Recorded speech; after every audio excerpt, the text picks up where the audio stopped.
Right, let's see. Okay. Looks like we are feeding out to the folks out there. Um, Welcome, one and all, to the Who Moved My Freedom podcast, America's for Number one. number one choice for freedom podcasts.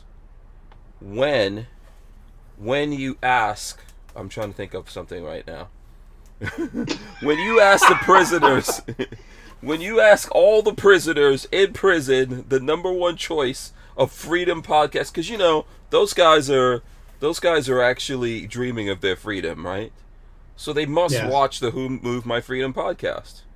they have to. Yeah, they have to watch it. It's got to be the number one thing. That can't be a fake thing, even though we are technically making it up. But hey, we are here. You guys are all here.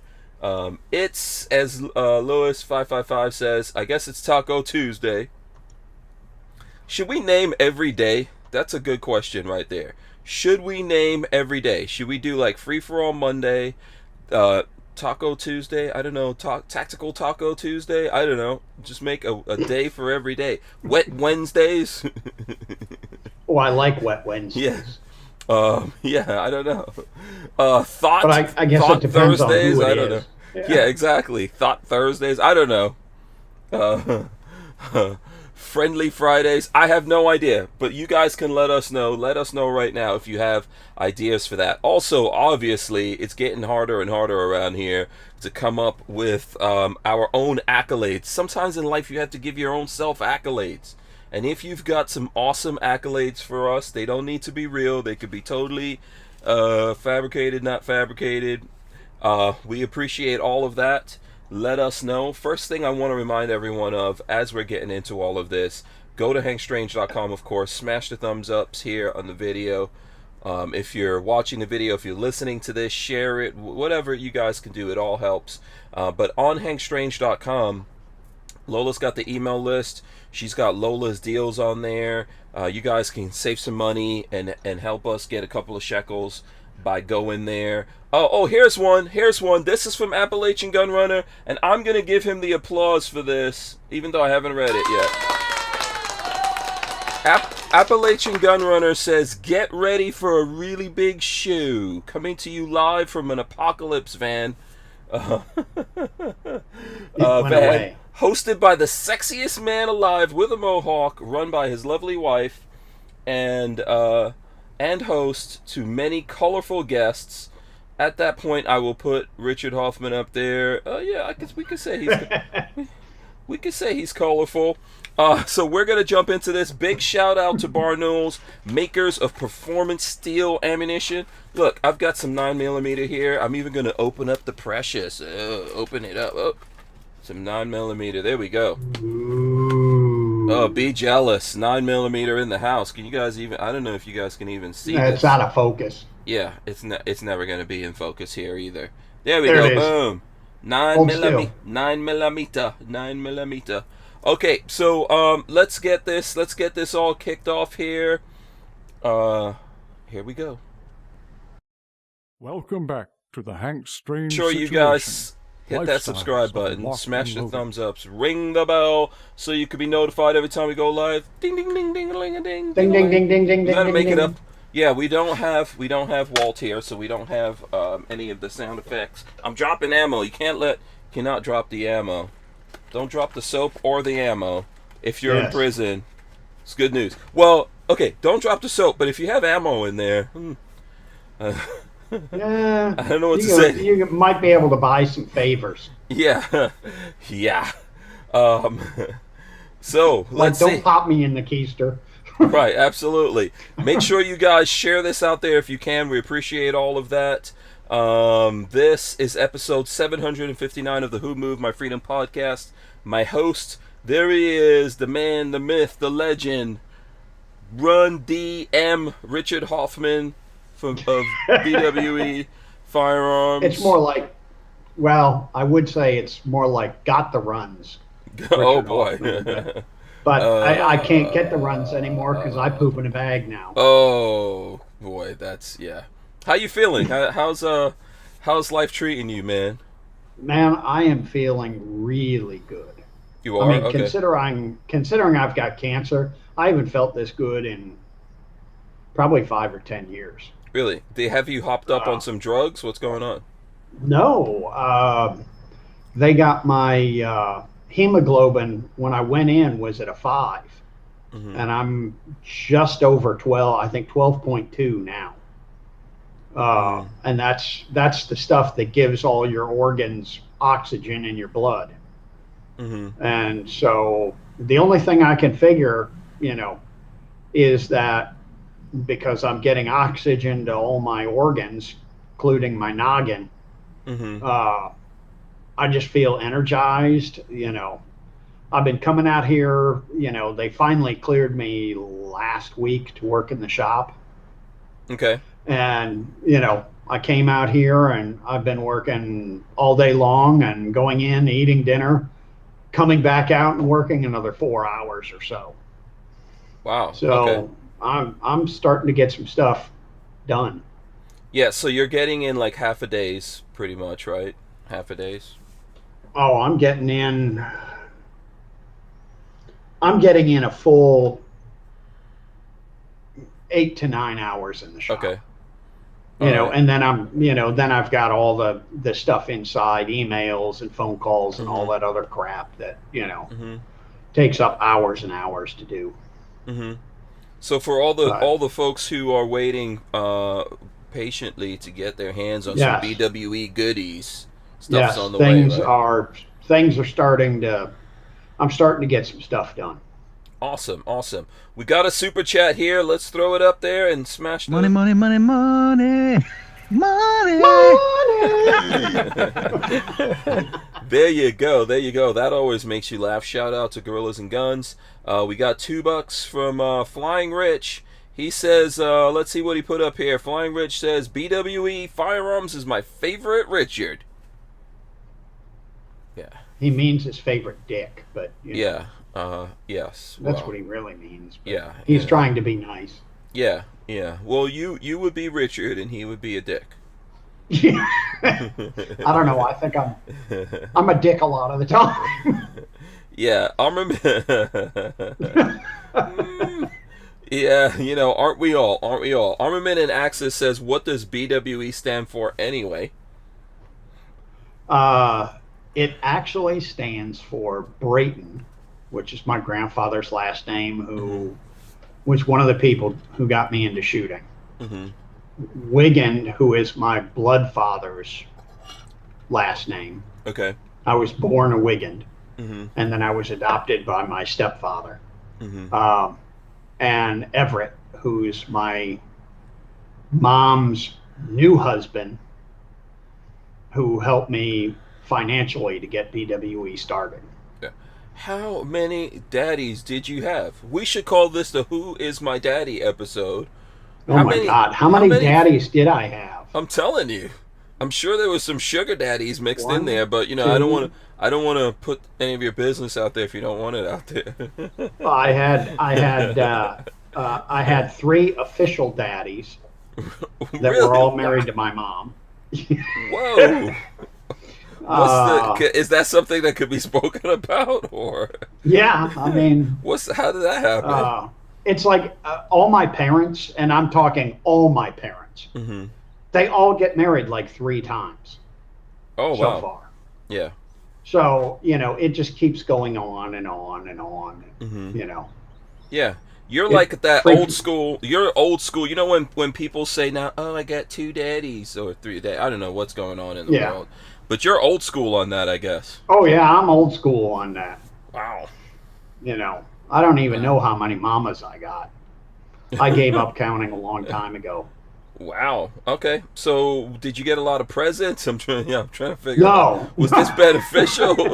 No, it wasn't. Yeah. It's like, Richard who? Who the hell are you? Yeah. Oh man. Okay. There you go. Oh, by the way, Special K says BWE is his favorite firearms. Appalachian Gunrunner, shout out to him. He says, really happy to see Richard feeling better. My favorite guest of the show. He's hilarious and knowledgeable, entertaining and informed. Did he ever meet you? Today, we're Yeah. Oh, what happened? I'm waiting to get into chemo. Oh, okay. Yeah. I'm, Something happened there with the internet. I missed what you said. I was yeah, we reading got a that. little. Yeah, I was Uh, reading that message from Appalachian Gunrunner. What were you saying?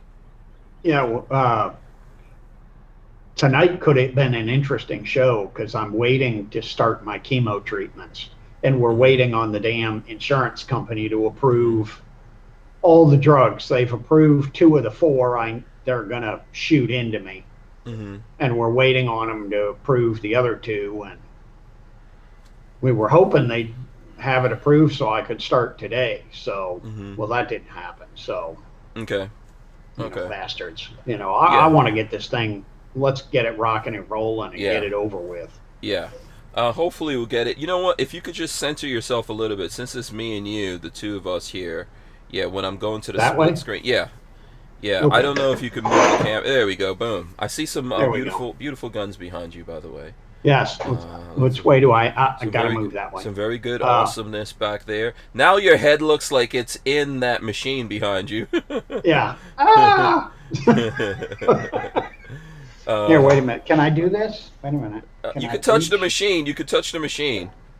There you go. You could touch the Here, machine. ready? I'm Yeah. going to slam my head in the door. Okay, as long as the guns don't fall, it's all good. Yeah. Yeah. Even Um, if they fall, I know somebody who can refinish them.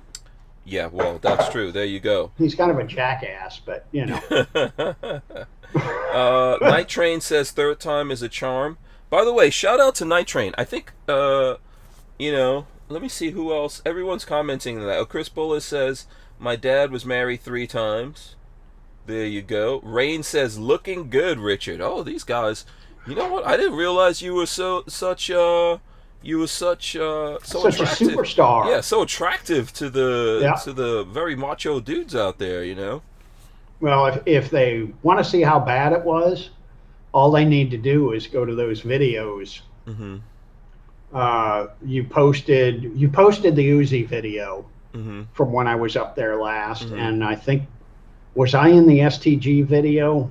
Yeah, you were. I think, but it wasn't very much. No. But if they watch the Uzi video, they can see how shitty I looked. Yeah, did I put all of the videos we did up? I'm not sure.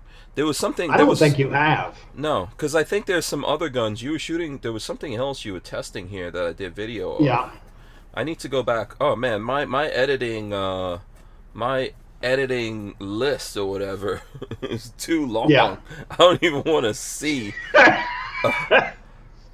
Jeez, I've been working on a video for the last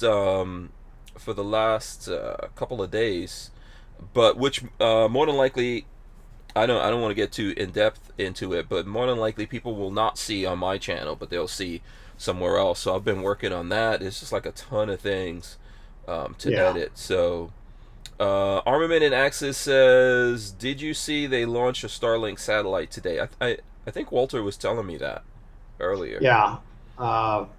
I missed the launch. We can see the launches right out our front door. We just walk out the front door. If we happen to know they're launching one, we can just walk out the front door and watch it go up. Yeah. So okay. So you're pretty close to the We're launch pads. about 60 miles. They're like 60, maybe 70 miles straight east of us. Okay. I mean, you come out our front door, and if you just head east, you will hit the launch pads eventually. Oh wow. So we miss them going up the first, I don't know, couple 100 feet or something, and then we can see them over the trees. And Cool. Can you hear it? That is cool. Yeah. Sometimes we can hear it.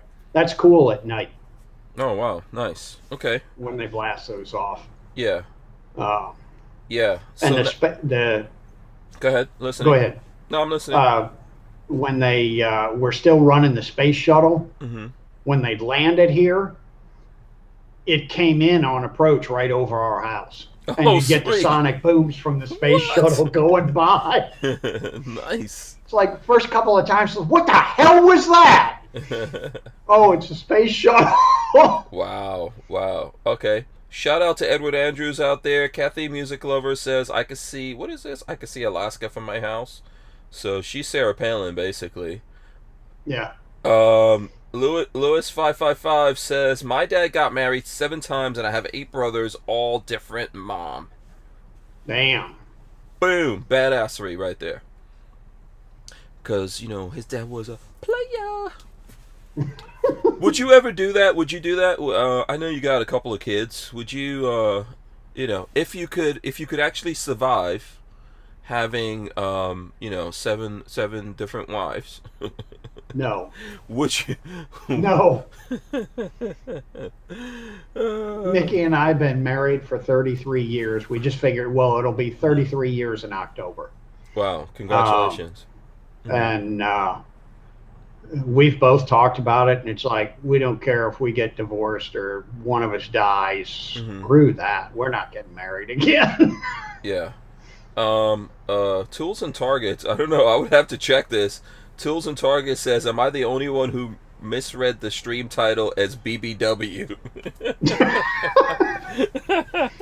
And I want to let you guys figure out what that means. I'm not even...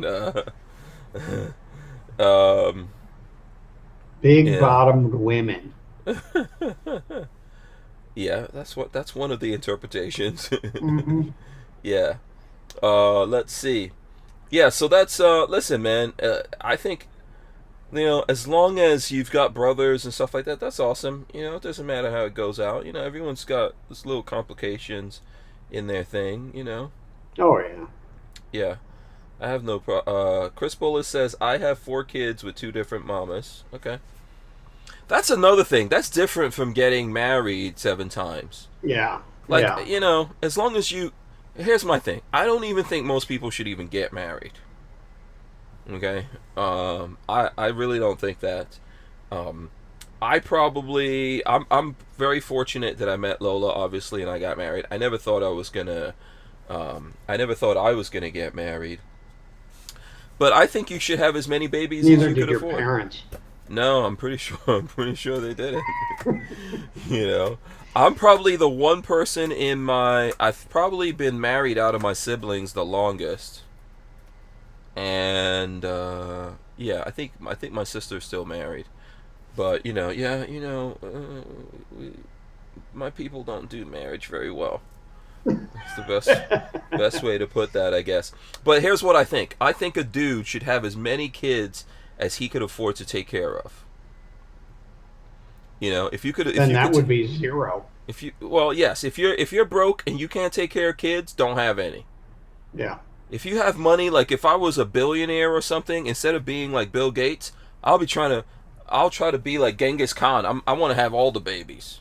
Yeah. With all the ladies. Everybody related to him. Yeah, exactly. You know, we're all rolling around with a little bit of that Genghis Khan blood in us. So, you know, LV Louis Cypher says you should see a shrink before getting a marriage license. I don't know if it's for everyone. Let me ask you this, right? Since it's just me and you, no one's listening, it's just me and you.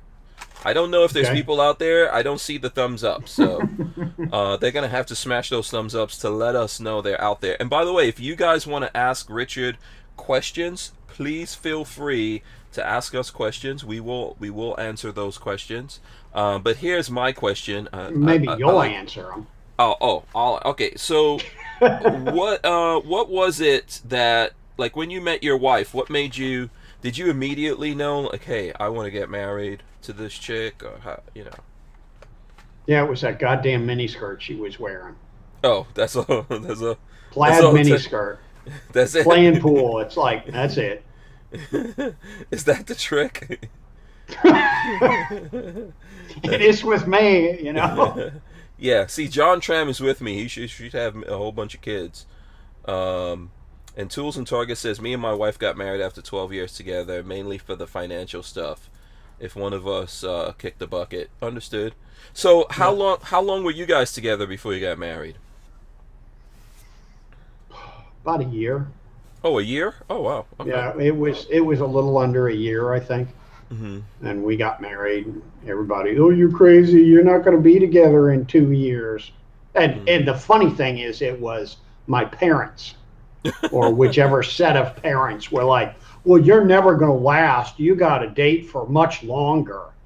Yeah, I've outlasted all of them. Yeah. Yeah. I always had a thing like you should know someone 3 years before you get married.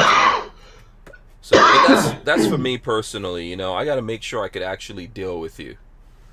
So that's my kind of thing. Did you do the whole romantic, like get down on your knees and propose thing, or Not really. no? Didn't do that. I had a really nice ring. Oh, you did. Okay.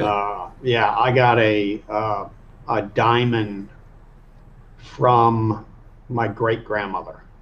Okay. So it's an old diamond, and it's I think 3/4 of a carat. Mhm. And my mom is a was a goldsmith. She's no longer doing it, but Mhm. I had her set the diamond in a white gold ring, just Oh, a real nice. simple white gold ring. Mhm. And she took one of her rings she had with a bunch of little teeny diamonds Mhm. and made a wedding ring in white Mhm. gold for me. Okay. And I, gave Mickey that, and I said, "You want to marry me?" Mhm. She said, "Yeah." Wow. Okay. My kids keep looking at her, and when she gets mad at me, and they look at her and say, "You were the one that married him." Yeah, she got hypnotized by that you bling. know, you know, don't bitch at him. You were the one stupid enough to marry him. Like I think most women, man, we somehow con them when we convince them to marry Oh us. yeah, If they really oh know yeah. what they're getting into, they're not really No, gonna. they, Yeah. The first people probably who would want to ban marriage would be the ladies. yeah. Well, I don't know. The ladies out there can let us know what they think about it. Boss Hog says, I asked my wife to marry me after 6 months, and we got married 4 years later. That's a long, what do you call that thing? Uh, Time, yeah. What is it? What is engagement. engagement? There you go. Boom. Yeah, engagement. That's a long engagement right there. What? Yep. Yeah. Uh, so let's see. I'm trying to see. Someone asked a question here that we can get to. Let's see. Where was it? Let's see. Go There back it here. is. Kathleen Music Lover wants to know what you think about Kentucky Ballistics Boom Boom. Did you see that? Are you aware of that? Oh yeah, I did see that. Man, Mm-hmm. uh, Got an you opinion on know, that? from the video, it Mm-hmm. was the ammo. Mm-hmm. You know, I've never messed with any of Serbu's 50 cals, Mm-hmm. so I can't speak on the gun. Um, Mm-hmm. you know, I know he wouldn't put out something substandard. Mm-hmm. Um, but you could look at the fireballs coming off that thing, and there's, one round is little fireball, next round is a big fireball, next round is a little fireball, next round, kaboom. Mm-hmm. That was definitely crappy ammo. Whether it was uh, the powder had started to deteriorate, or whether somebody tried to hand load it and didn't know what the hell they were doing. Okay. Mm-hmm. Mm-hmm. But yeah, that was ammo that blew that thing up. Okay. And he got lucky. He got real lucky. Yeah, I think he was lucky. I Yeah, mean, you he know, he's definitely gonna have some scars, but yeah. it could have been a lot worse than that. So. I blew up a lot of guns when I was at Inner Arms. All Mhm. through the 90s, I was there. And one of my jobs was we'd get prototype guns in from, Norinco and Star and Walther and Rossi. And it's like the engineer would bring the guns down to me and say, "Here, blow this up, Mhm. break it." Mhm. And I'd run, if it made it, and most of the guns didn't make it, Mhm. I would put 10,000 rounds through a gun. Mhm. Uh, and I broke every gun that, not every gun, but every model they sent me, I broke at least one of them. Okay. Um, the Walther P99. Mm-hmm. It's the first plastic gun they made. Mm-hmm. I think it's the P99. I melted that one. Wow. I think How I many got rounds? about 6,000 rounds through it. Wow. We had, I think, 20 magazines, and I had 10 guys loading for me. Mm-hmm. So all I was doing is one mag as fast as I can, right after another, drop them into a box. They'd take them out, load them, bring in the loaded mags. How many rounds did you get through it before it melted? About 6,000 rounds. And this And I mean was... that thing was 19. That was in the 90s. And what is that? Was, Is that a handgun or a rifle? Yeah, it's a handgun. Wow, so that's pretty good. That's pretty good then, right? Oh yeah, Okay. the Walthers held up real well. Mm-hmm. And I never really worried about the Walthers Mm-hmm. because I'm gonna try to look this up. Mm-hmm. They knew how to make the damn guns. Mm-hmm.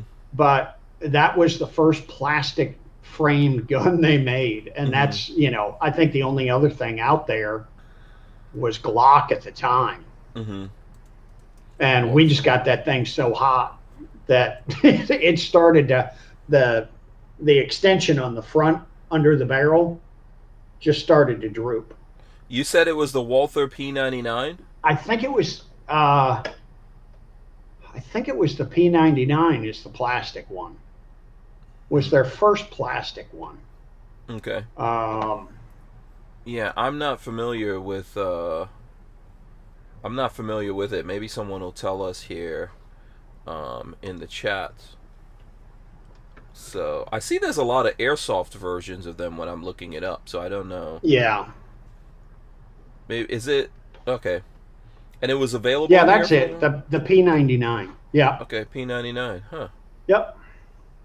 I mean, it's a comfortable gun to shoot. Not when you're putting 6,000 rounds. Yeah, not when you're putting that many rounds through it. Yeah. So Walther P99, semi-auto, developed by German company called Walther. Fabrica Brody Rodum. Okay, so you said there were a lot of these sold here? We sold a fair amount of them. Yeah. Yeah, it says design work started in 1994 and the gun was presented in 1997. Yeah. Okay. Huh. I wonder what are these worth out there? I have no idea. Okay. I don't know what anything's worth, Mm-hmm. Yeah. Okay.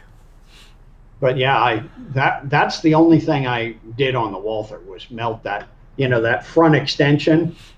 All of a sudden I looked and it was like that on the gun. It's like, what the hell is this? Mm. We called the engineers over at Walther, and I guess we gotta look at other materials, other plastics. Yeah, so that and was they pretty came back. They okay. Go ahead. The gun still functioned fine. Mm-hmm. It just the front of it was drooping. Mm-hmm. And they talked to plastic engineers over in Germany or whatever, and got some other plastic to make it out of. Okay. And the other thing is how many people are going to shoot 6,000 rounds as fast as they can out of a gun? Mm-hmm. Yeah. I mean, that gun was smoking. Mm-hmm. Okay. Yeah. I know what I would say with that whole thing with Kentucky Ballistics, man. He's a lucky dude, but it's better to die old, scarred up, and than to die young and beautiful. So I'd rather be like an old, scarred up, scratched up dude or whatever. So better to take the risk. Yeah, I'll put my scars against a lot of people's scars. Yeah. Have you ever gotten cancer? Well, yeah. I was gonna say, have you ever been hurt by guns? Gotten any scars from guns? Yeah, I got some scars on my hands and stuff from, having stuff blow up. The worst I ever got hurt was out of battery, and luckily it was a steel frame gun. But the grips just exploded. and I got a bunch of wood in my hands. If it was a plastic gun, I would have lost fingers. Oh, That's wow. why I don't like the plastic guns. How would you have lost fingers from the plastic versus the wood? Just the way it shatters or Well, something? it's not so much the wood; it's the steel. The front and the back of the steel frame, Mm-hmm. contains the explosion. Okay. Yeah, the wood, splintered and cut the hell out of me. But you looked at, that gun. You looked at the steel frame, and the steel frame was swelled out in it. Okay. And if that was a plastic gun, it would have just let go, and I would have taken the brunt in my fingers. Have you ever seen like so polymer guns blow up like that and people lose their Oh fingers? yeah, Okay. yeah, I've seen a lot of them like that. Okay. Yeah, they don't like out of batteries at all. Okay. All right. If you're lucky, it'll blow the magazine out, and all the pressure will come right out the bottom of the pistol. Yeah, the pressure is going to Yeah. go for the point of least resistance. That's what you want to happen. Yeah. So, like, before we come off of that subject, what do you think about the cap on the back of that thing where you put the round in being like screwed in? You think that's oh Yeah, a good idea, bad idea? oh yeah, Okay. it's fine. Okay. Like I said, I've never put hands on one. Mm-hmm. But just looking at the video and looking at pictures of them, those are some big, heavy threads, Okay. and they're not going to go anywhere. Okay. Yeah, they can go somewhere. I've seen. I mean, they people went blow the went barrel somewhere off. in that particular Yeah. instance for Yeah. sure. Yeah. I've seen people strip the threads out of a bolt action rifle on the barrel. Mm-hmm. They shoot it and the barrel launches down range, and Mm-hmm. bad things happen. Yeah. Absolutely. I wouldn't be surprised if Mark goes through and beefs up the ears that go behind, that are the ears that are on the receiver that go behind that cap. Mm-hmm. I wouldn't be surprised if he beefs those up. I mean, they kind of don't need to, because the chances of it happening are slim. Mhm. It's one of those deals. Where do you stop? Mm-hmm. Right.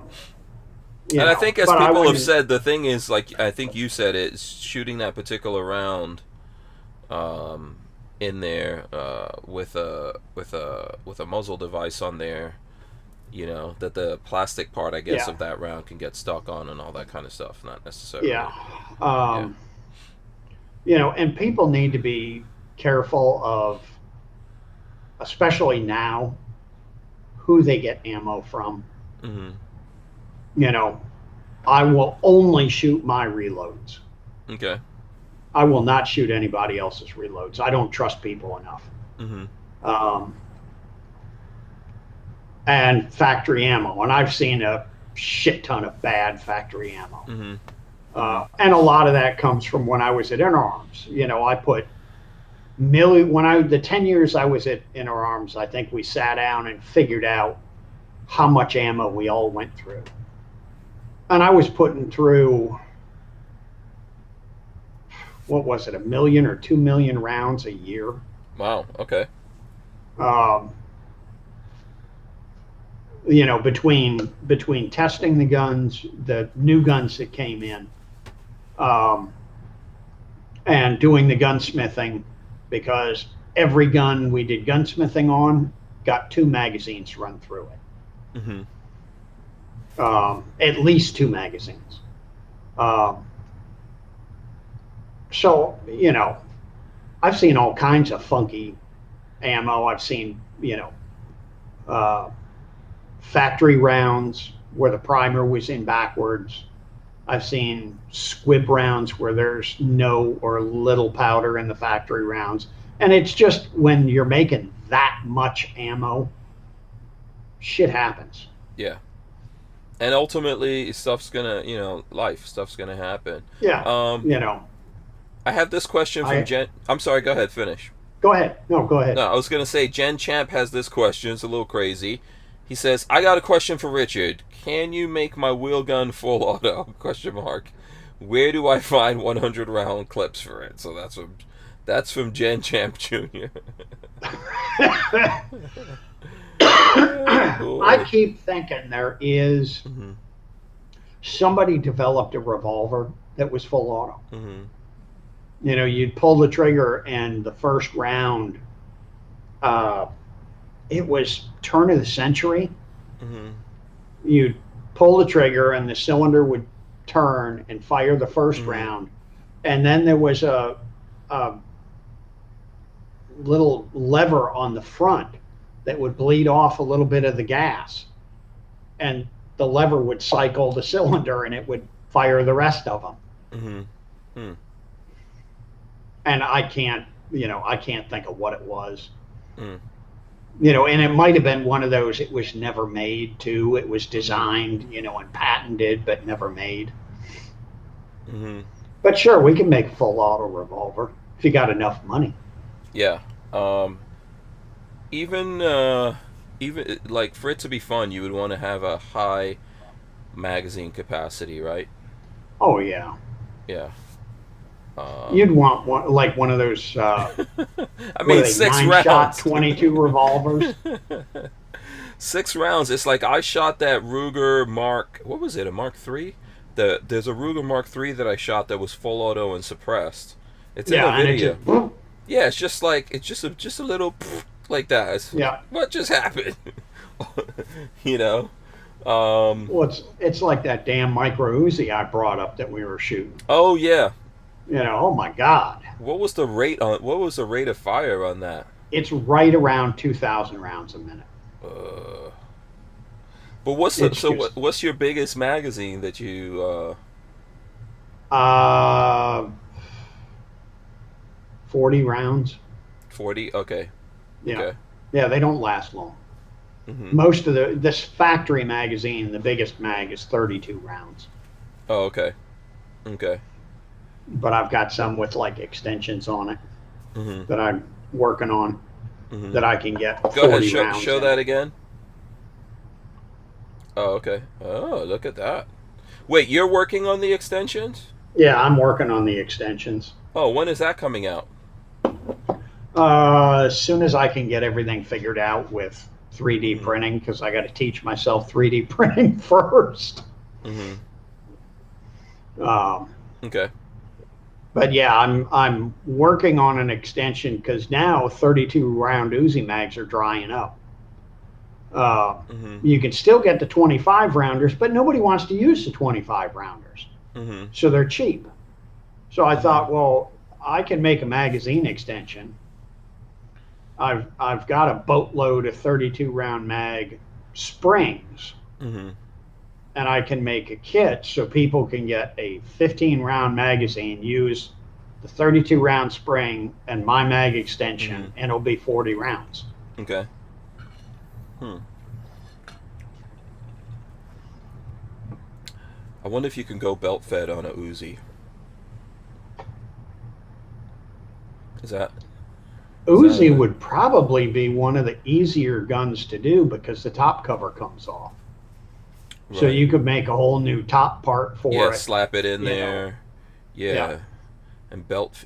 Has anyone ever done that? I'm trying to think if I've seen that in a movie. They did the... I think I've seen like drawings of that, but I don't know if like cartoons or something. I'm not sure if I've ever actually seen that.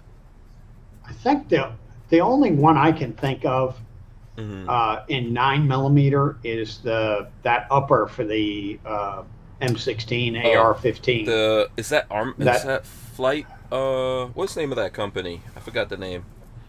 I can't remember who it is. Yeah, they're here in Florida. I can't remember. But they make that 9mm upper, and is it Fight Light or something like that?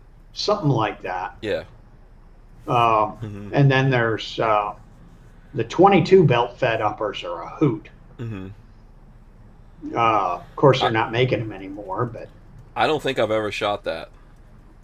I don't think I'll see if I can borrow one. Yeah, man. We need to do that. So is the Uh, 22 what? What's the 22? What is the gun? it goes on an M16, either an AR-15 or an M16, Oh, and okay. it's a belt-fed 22 long rifle upper. Mm, So you okay. you could shoot it,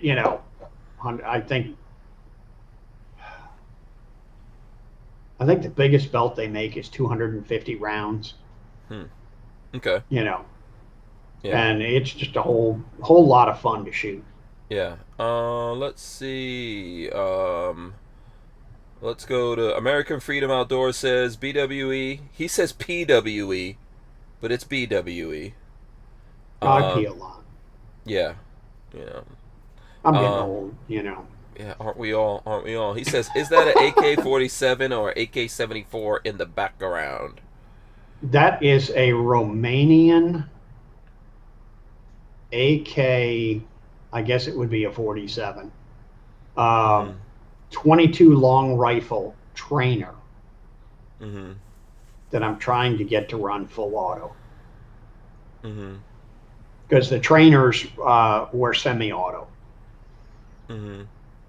and I didn't know it when I started it, but it's got a bad barrel on it. The chamber is oversized for one reason or another, and it blows cases.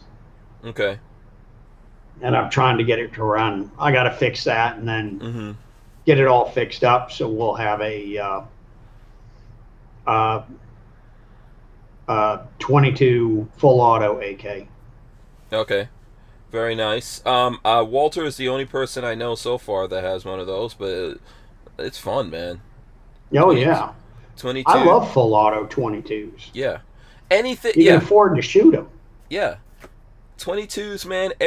We all guns should be full auto, in my personal opinion. But Yep. 22s. Come on now. Oh yeah, they're just fun, and Yeah, you can give them to anybody. I've never You know. shot the Gatling. So you've shot those Gatling gun 22s, right? You know what I'm Yeah, I talking used to about? make them.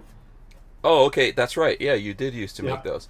Come on, I know you got one of those hidden away somewhere that in parts we could assemble. Come on, Rich. Yeah, I need to do that. What I Come on. need to do is get Mhm. the 3D printer figured out. Mhm. Uh, I always had problems with my camway on mine Okay. and not being quite right. Um, so it was, you'd get points where, the crank would stop and you got to back Mhm. it up a little bit. Mhm. And then Um, so you have to and like then, what pedal? Do you have to pedal back on the crank and then go forward, or yeah, you have pedal to? back on it just a Okay. little bit and then, get a running start at the ramp. Mhm. Um, and what I need to do, I pretty much know what I've got to do to fix it. Mhm. But trying to machine that and get it right is a pain in the ass. Mhm. So I need to get the 3D printer, get that figured out, and then start printing the camways Yeah. Walter so I says. can test it. Yeah. Walter says his AK is a MPI 69 East German. That's from Walter. Shout Okay. out to Safety Harbor Firearms out there. And American Freedom Outdoors says, sorry for the misspell, but that is badass. I would love to see a video on it. Once I get it running, Yeah. we'll get it all. Yeah. Oh, shout out to I see Corey Williams out there. Shout out to Corey Williams. How's Chris doing? Hopefully, Chris was having some health issues as well. Chris Williams, shout out to him and Corey. Oh, I know that's like a tough deal there, but yeah, uh, definitely praying for those guys. yeah. So okay, in terms of the 3D printing, what's your issues? I don't know. I'm not an expert on 3D printing, but sometimes we have Control P on. Yeah. Have you ever tried reaching out to him? What kind of issues are you having? Maybe the good folks out here listening, Yeah. watching us. I see Flying Rich out there. Shout out to Flying Rich as well. What's your issues that you're having on the 3D printer? What I'm having, let's see if I got. There's nothing on that that's really good to show it. Mm-hmm. but on the corners. Mm-hmm. Like if this piece is sitting like this on this corner here, Mm-hmm. what's happening is instead of the corner being nice and square, Mm-hmm. it's going like that. Oh, okay. And what's happening is when it goes into the corner and changes direction, the print head actually stops for a split second. Hmm. Well, the extruder is still pushing material out. Mm-hmm. So what happens is it goes up into the corner, stops, and then goes the other way. Even though it's a split second, more material is put into the corner than should be. Right. And so it Yeah. squeezes out like that. Yeah. Like I said, I am not trying to pretend to be an expert on it. I'm Yeah. guessing it has something to do with the orientation. I'll wait for the 3D print. Flying Rich, let us know what you think about that out there. Appalachian Gunrunner says, sounds like Hank needs to get Control Pew and Richard together to make a 3D printed Gatling 22. Oh, yeah. That I thought that would be a lot of fun to take some guns, Mm-hmm. uh, Mm-hmm. make them like an Uzi, make Yeah. all the parts in plastic, the whole thing, Yeah. and have it like a cutaway, Mm-hmm. so you could sell the guns to anybody because they're not real guns. Go ahead, put a round in it. I want to see ATF put a round in it and pull the trigger. I'll give them $1 million to do it because they're going to be dead. Okay, but why? I want my gun to work. I mean, Yeah, but I you guess, can't you know. 3D. I'm not convinced that 3D printed guns are going to be worth a shit. I think it's good for development purposes, like you're saying. It's great for development. Yeah. It's fantastic for development. Yeah, and an apocalypse on our rights, I think it's good for also, is what I would say. Right. Nothing beats guys like yourself making guns and all, and actually manufacturing, like testing, developing, the engineering and all that of it. But I think because I get a lot of these guys. 3D printed guns are fine. They last fine. They last fine to who? I'm the guy who put 2,000 to 10,000 rounds through each gun to see if I could break them. Yeah. When I designed the 22 long rifle Uzi magazines that I did, I ended up putting 7,000 rounds through the magazines before I was happy with them. Okay. And released them. We should find out from the guys out there how many rounds they've put through their 3D printed guns, so just as a, to see, like, have they had issues or how far did they go before they had issues. Gen Champ Jr. says, sounds like Backlash. I guess he's talking about the 3D thing. And John Tram wants to know, what support are you using? So those are the... and then Fearless Orca Tactical says print it in a different orientation. Yeah, that's what I just tried, and I haven't even looked at them yet. I changed the orientation of it, and that seemed to help. It also seemed to help the speed for the outer perimeter was slow, so you get a really nice finish. So and I bumped that speed up, and it helped. Okay. So I'm moving in the right direction. Yeah. Wolfwind Prepper says we need to know what slicer and printer you use for best advice. So you've got a pretty nice tell the folks which one you're using. Yeah, I've got which printer is it? It's the Matter Hackers printer. Let me look it up. Yeah. Real quick. Yeah, while you're looking it up out there, the Juice is asking about 3D suppressors, and Wolfwind Prepper says, there are 3D printed full autos now. So ... Yeah. I think I think that you have to look at the scale that Richard is talking about, like from his point of view of building stuff.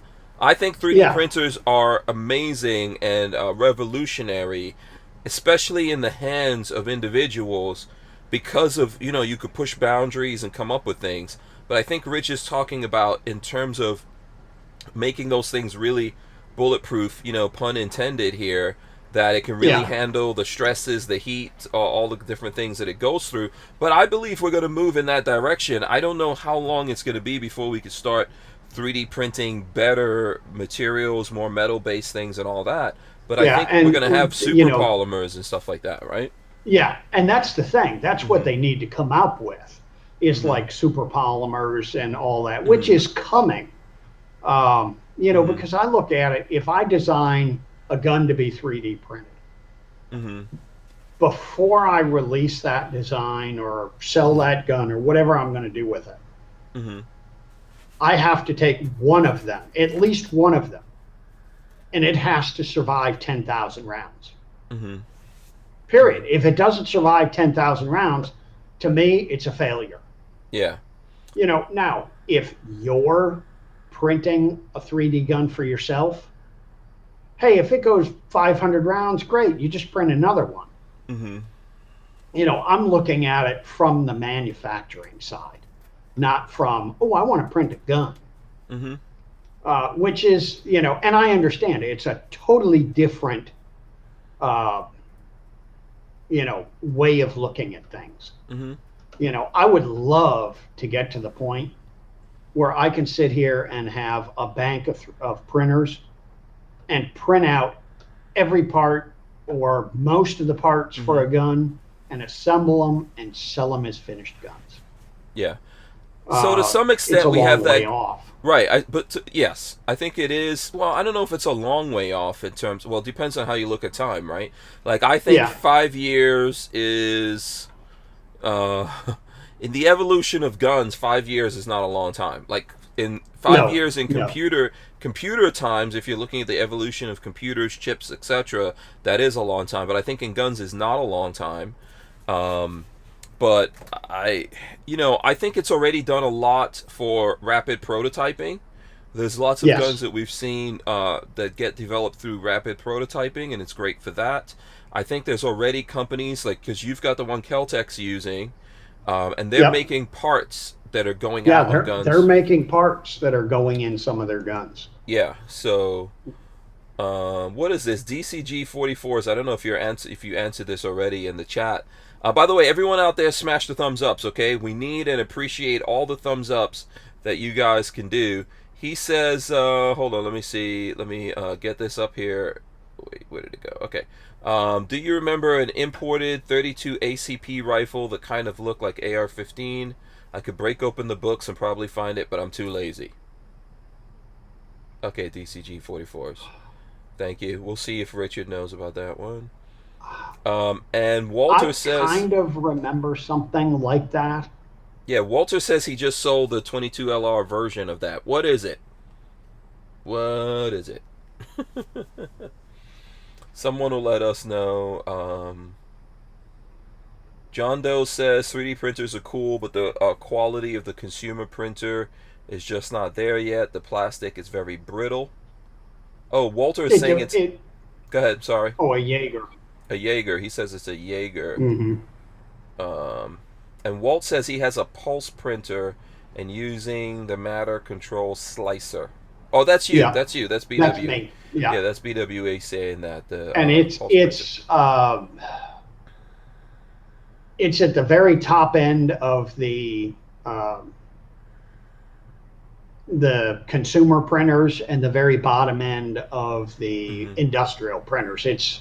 They've got a name for it, but it's that one that's right in between the two. But it works pretty good, once I learn what the hell I'm doing with it. And that is money-wise on that. That's about $1,000. It's or more. By the time I got everything that I needed and had it shipped and everything else, I think it was about $1,300. 13. Now that's Yeah, not really bad. I mean that okay, yeah. 1,300 bucks. It's not obscene. No, but 1,300 bucks could probably buy like 3 or 4 of your commercial, like Yeah, probably the yeah, Ender Pro 3s or something yeah, like that, right? But still, yeah. that's pretty good for knowing that there's people out there like commercially printing stuff with those. Commercially printing stuff. Yeah. Yeah. You know. Mhm, Plus, if I break a part, I mhm. know somebody local who has parts for them. Oh, I okay. mean, I might have to break in and Are take apart one of their printers. you talking about Keltec? Yeah. 'Cause, uh, and that's where have you've been to the Keltec factory, right? Yeah, yeah. Yeah, all of those I guys, shoot. not all of them, but a lot of those guys walk around with guns. So not They're just all you. nuts. Not yeah, they're your Yeah, kind of people. yeah. Oh, yeah. We have a good time. Uh, and that was the other reason they wanted me to get a pulse printer, Hmm. because when I got mine, they had a pulse printer that went down in their print farm. I think they've got 6 or 8 or 10 of them. And they had one go down and they were waiting for parts. And they said, if you have one, we could just steal a part off of yours. Yeah. It's Uh, like turnabout's fair play. Remember that. yeah. Gen Champ, what is it? Gen Champ says 1,300. Thank China Joe. I got a 1,400 stimmy. What is a Yep. 1,400? What is that? Stimulus check. Oh, a stimmy. Okay, there you go. Yeah. So, drop it into that. You get a commercial grade one. Materials. So, materials. I think there's a lot of different materials out there for different heat rating, but I don't know if Yeah. that's what everyone's using in the gun world when they're printing stuff. So I'm not. And everybody in the gun world right now is trying to figure out what materials to use. Hmm. And like the pulse printer I got is the top end pulse, Hmm. which I can do the carbon fiber materials with. Hmm. And it came with like 2 spools of the carbon fiber material and a spool of the PETG Hmm. material. But it's got the ruby nozzle, it's got the all metal hot end, all the stuff to do the carbon fiber material, Yeah. which I don't know if I'm thrilled with that stuff or not. Yeah. It sounds fancy dancy. I It wouldn't it is know. fancy dancy. I wouldn't You know, know. I need to Yeah. learn more about it, and Right. I also need to learn when I design parts. I know how to design them to machine them. Hmm. Hmm. 3D printing sure as hell ain't machining, Yeah.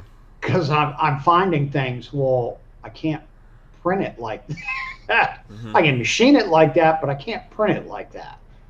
Yeah. Listen. Or It's if I print it like that, I got to use all kinds yeah. of supports and all this other horse shit. Yeah. Um, I see, I think that like every other, creative medium out there, it's not one solution to No, anything.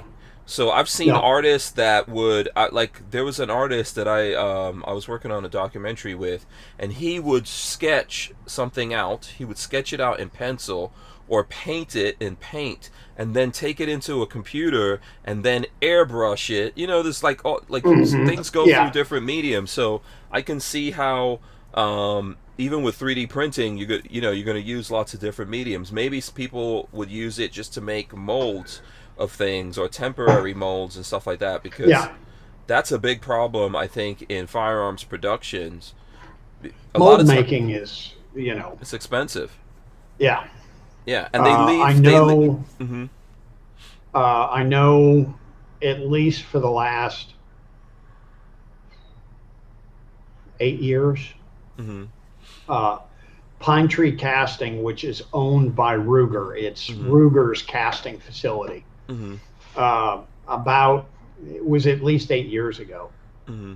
They set up 3D printers, and hell, 8 years ago, they were buying $100,000 printers, Hmm. Hmm. and I can send them a drawing, and they print it in low melt plastic, and then they can cast it right there for me. Okay. And because they always did, high production run castings, because they had to make a steel mold to make the waxes for the lost wax casting. Right. And now you just, I need 5 parts.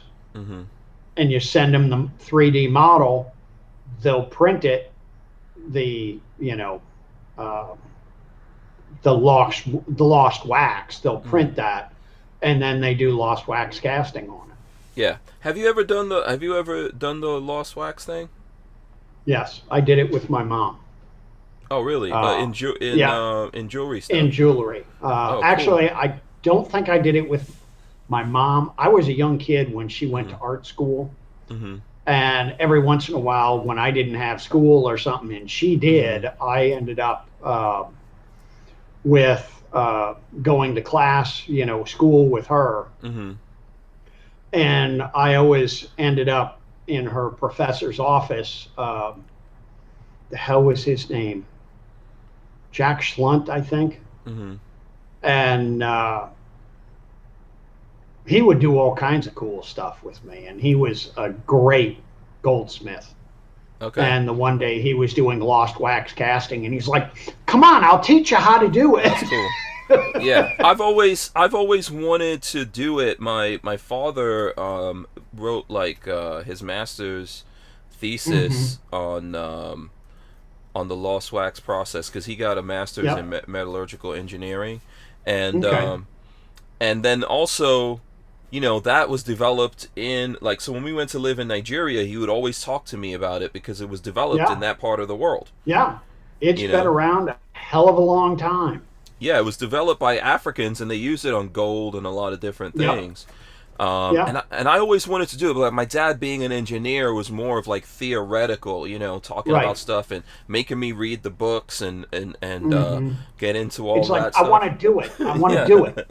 Yeah, no, I want to read it. No, I want to do it. Yeah, we should work on a project like that and do the lost wax thing. And what I've seen, so for example, lots of cars they use that. Ferrari, I think, use that to make their engine blocks and stuff like that for a long time, right? Or a lot of companies, I think, were using that for engine blocks. Yeah. But I remember specifically watching a video about because Ferraris have the most beautiful engines, man. Yeah. It just looks like even if a blown Ferrari engine that someone puts on display, a display table, could still be $20,000, $30,000, $40,000. Oh yeah. and just the way that it looks, I think they use that. I think I've seen it before, that they use the lost wax and they pack it in sand and all that kind of stuff that goes along with that. I don't know if anyone's using that anymore automotively. They probably are. Okay. When because you could do the sand casting, but you get a lot rougher finish on the outside than you do with the lost wax casting. Yeah.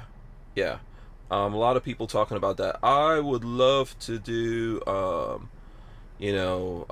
would love to do that sometime, maybe as a project, that'll be, what actually be fun to see, how savage can you do the lost wax process, because basically those guys were using what they had around them.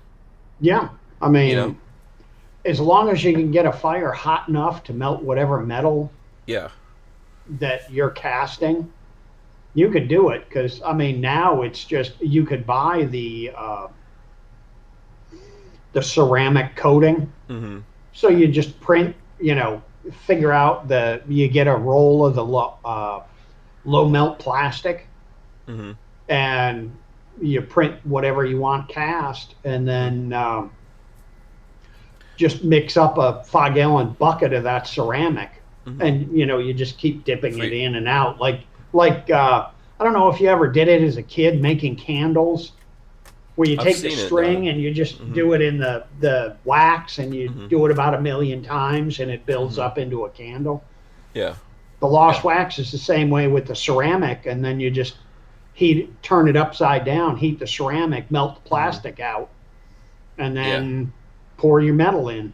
Yeah, Walter says styrofoam instead of wax. And then Armament and Axis says, but the Ozo, Walter, styrofoam, I don't know if that'll be good for you to breathe those styrofoam fumes. You know what's interesting? So when I remember this as a kid in Nigeria, I saw these kids doing this, right? They used to eat lizards, right? And you got some big lizards over there, but these kids, how they did it was really interesting. They would get like a rock or something, and there were always lizards crawling around, right? So they would knock that lizard out with the rock, because, you know, those little lizard bastards are not easy to actually catch. But they would knock them out with a rock, and then while that thing was knocked out, you know, I guess, I don't know, they killed it or whatever, but they would pack it in mud. I've seen this happen. They would actually pack that lizard in mud, and then they would put it over a fire, and it would cook. And cook it. Yeah, it would cook inside of the mud, and then they would crack it open, and it takes the skin and everything off the lizard. Yeah. And they would eat it. You I want was to like, take the guts out first, though. yeah, I mean, you know, let's see. Mr. Lovell says, you see that guy melt brass and mold his own AR lower? It looks like a tactical Henry, but an AR-15. I've heard of it. Yeah. I don't know if I've seen that video, but I've seen a bunch of videos of people doing the lost wax casting in their brass. backyard. Yeah, we could do it. First of all, I know I got a lot of brass. Yeah. I have a lot of sand. I don't know where. You just want to make sure the brass, there's no live rounds in there.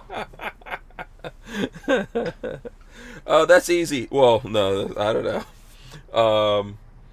Let's see. So let's see here. I'm going to go to some other stuff. You know what I want to do? So Pixamite out there, shout out to Pixamite. Pixamite is always sending me, because I can't actually get out and buy. I don't know if anyone other than Pixamite and myself are into the Hot Wheels cars. Are you into cars, Richard? I don't know if I asked you that before. I used to be. Okay. I haven't been able to afford it since, you know, my wife said I'm pregnant. Oh, okay. So you're not a car. What kind of cars were you into when you, you know? Well, my stepfather, before you got ruined by marriage. Yeah, my stepfather collected European cars. European cars. We had a 36 SS Jaguar. Whoa. That's the only car I never drove. Wait, because I was scared to drive it. A 36 SS, you said? A 36 SS Jaguar. 36. And the funny thing is, the SS was actually for Stanford Sidecars, which was the name of the company. Old school. Yeah. And the model was Jaguar. After that, in I think 38 or something like that. Whoa, those were cool, man. They changed the name of the company to Jaguar. Okay. Now that's the SS 100. Right. My stepfather. What is this one here? This is supposed to be a 36 right here. That's the SS 100. Oh, okay. Which is the 2-seat version. Oh. My stepfather had the SS, which was a 4-seat version. Okay, like this. So it looked like a Rolls Royce kind of Yeah, thing. but it was a convertible. Oh, okay. What? His was the convertible. It was okay. That's the only car of his I never drove, because I was terrified to drive it. Mm-hmm. You know, because you drive down the road and the whole car just, you know, it was all restored, 100% restored. Mm-hmm. We needed one hose clamp that we couldn't find. That's the only thing that car needed. Mm-hmm. But you'd go down the road and, the car would flex and creak and wiggle. Mm-hmm. And it was up in Cleveland, Ohio, so there was potholes everywhere. Oh, man. Yeah. And then, when you're driving down the road, all the people next to you are like, oh, cool, trying to run you off the damn road. Yeah. I'm sure it was very valuable. I said, I'm not driving that car. I don't give a shit. But he had that. He had a 60 Rolls Silver Cloud 2. Okay. He had 55 Goldwing Mercedes, which I loved. Wow. Okay, nice. That's like a SLS or something? No, was that SLS? No, it was 300 SL.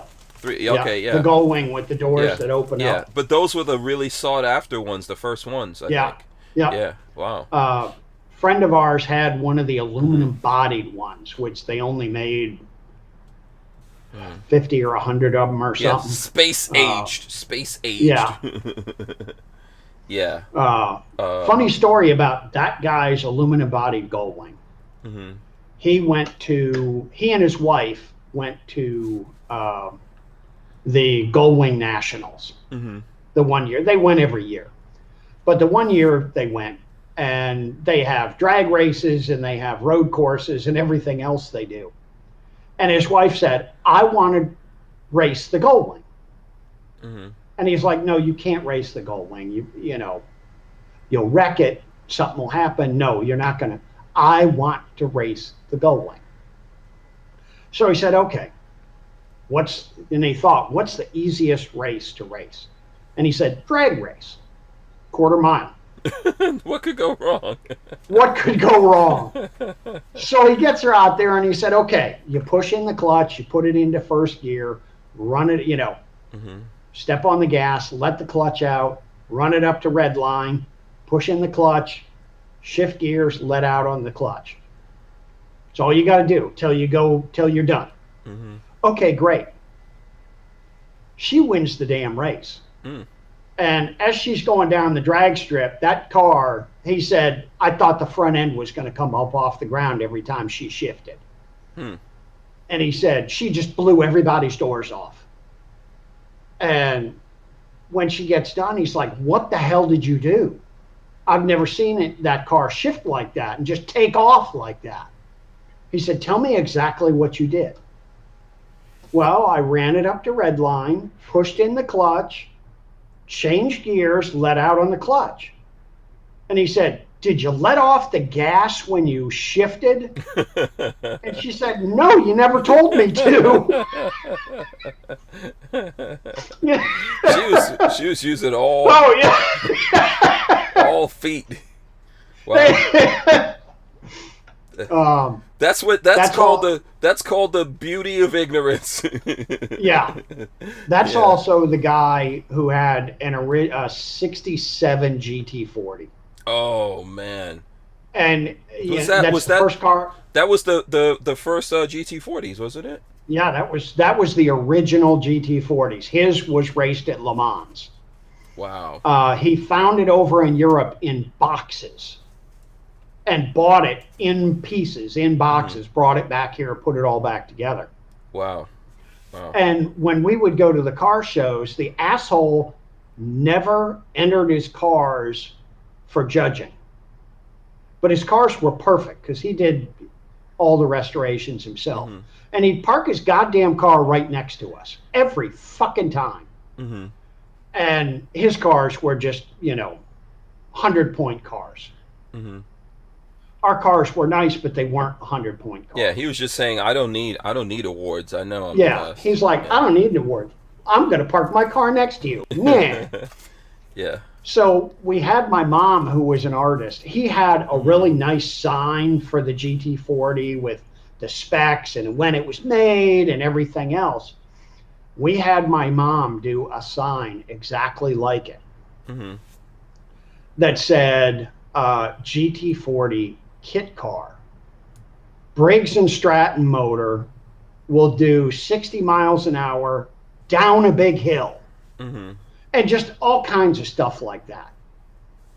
And the whole show, we switched his sign out when he was not looking. And the whole rest of the show, people were, these guys were coming up to him, hey, where do I get one of them kits? Mm-hmm. And he's like, what the fuck are you talking about? It's $250,000 car at that point. Mm-hmm. It's not a kit. Mm-hmm. And it was like the last hour of the show, he finally realized we switched the sign. And we were just laughing our asses off. Yeah, that's a good one. And he kept that sign. He put that sign up in his garage. And I would too, man. That's a work of art. Oh, yeah. Even the judges, the couple of the judges came around to judge our car, and they knew him because he always went to the shows. And the one judge is like, hey, Dick, where do I get one of those kits? I've looked and I can't find it. And he's like, what the fuck are you talking about? It's like, funny. serves you right for parking next to us. Okay, Rain gave us some money. Let's get this in here to Rain. Thank Money, you. money, money, money. Money. There you go. Augmented.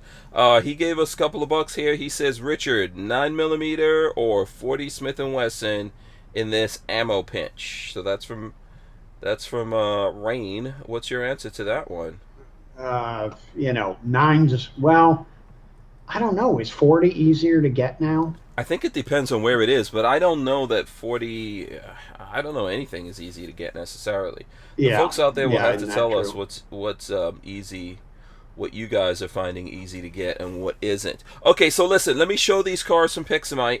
Thanks once again. Pixamite is sending me these, knowing that it's too crazy and busy here for me to get out there. Really, look at all those cars right there. I appreciate the Hot Wheels coming in. I'm gonna have to make sure I do something really nice for Pixamite, for hooking me up with this. So I'm gonna kind of like unwrap this right now.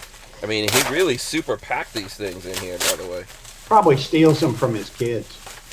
No, he's a collector of these things, just like myself. So here, I'm gonna show. Oh, check it out, the new 21 Ford Bronco. Let's see if we can get this to. Can this focus? Look at that. That's there. Nice. You go. That's a nice. I like the new Ford Bronco. What do you think about that? I like it. Digging on the new Ford Broncos look good.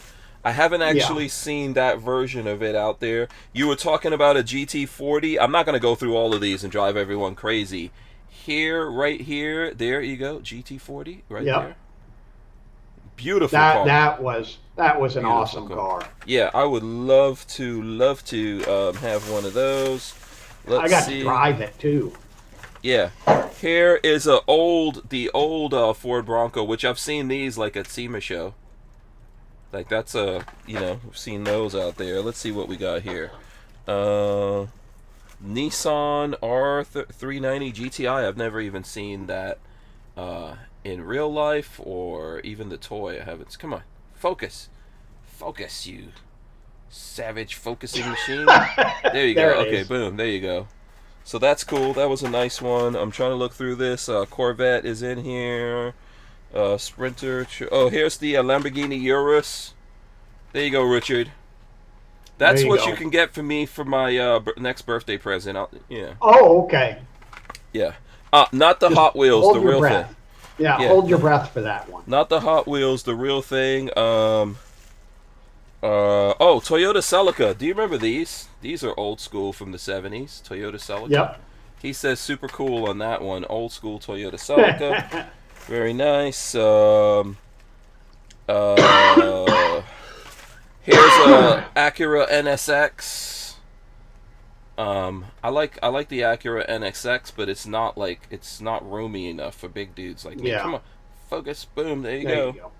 Acura NSX. This says Magic 8 Ball, Roger Dodger on that one. I'll show you guys. Oh, wait, this is actually for Walt, but Walt's not here. But this is actually for Walt. So check it out. Check that out. Let's see, we can get it to focus. A tank! Yeah, and it looks like you can actually put one of those Lego dudes in there. Let's see, focus. Oh, can you put one of the little Lego guys in it? In the picture. Let's see, come on, focus magically. This thing just... Focus. It doesn't like you, does it? Yeah, it doesn't want to change the focus. Let's see if we can get it to do it again. Come on. There we go. There we go. You could put a little Lego dude in there. Little Lego guy in there. Yeah, that's interesting. Put a little Lego stormtrooper in there. Since it's may the force be with you. Yeah, this is really cool. And then this one here is for the fact that we're in the van. Check it out. This is a Dodge van. Here we go. Who didn't have one of these vans back in the day? Check that out. Dodge van. Yeah, very cool. That's awesome. So big shout out to Pixamite. Thank you. I appreciate it. Yes, I'm a big kid for everyone. The Jew says Walter wears a gold chain with a gold tank on it. That would be a good present for Walter. Like an old school 70s type chain with a tank. Yep. One of them big old gold chains. Yeah, the ropes or something like that, you know. Yeah. Yeah, that would be awesome. But listen, I love these cars. I love, even though, I can't own as many. That's one thing. Like, if I had unlimited supplies of money, I would buy lots of guns and lots of cars. There would be no stopping me. I'd just have a bunch of projects. Yeah. That's my problem. You would just be building a whole bunch of different things, right? Yeah. Yeah, I have ideas in my mind that I would, yeah. So Walter is out there. He, what is he saying? Yeah, Walter. So now I got a tank for you. I think I got him one of those tanks in the past in a different color, but Walter ruins all of these. He opens them. It's just totally ridiculous. Oh my God. Yeah, He says an anchor chain. He wants an anchor chain. An anchor chain. That got you going. That's 70s. Did you have one of those? No. Did you ever wear? What did you look like in the 70s? Can we see some pictures? That would be amazing. I had longer hair. Do we want to even see what you were looking like in the 70s, right? Probably not. Yeah. Let's see. Okay, so let's go on to some. What other stuff is going on out there in the news? Let's pull up some news stories or something. Or what other questions do you guys have for Richard? I think there were some questions that were coming in right before we went to looking at the cars. Before we went off the rails. On a little tangent. Yeah, smash the thumbs ups out there, by the way. I'm trying to see, what was it?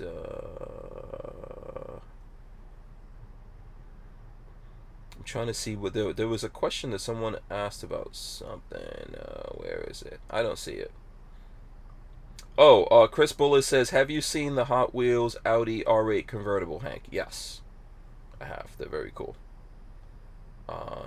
And Walter says you got to play with it, so I guess that's why he opened it. I want to see some pictures of you from the 70s. I heard in the 70s Walter had long blonde hair, and he used to rock a gold chain and all that kind of stuff, from what I hear. But I haven't seen a good picture of this yet. Oh God. Yeah, Jen Champ Jr. wants to know what kind of lathe you got back there.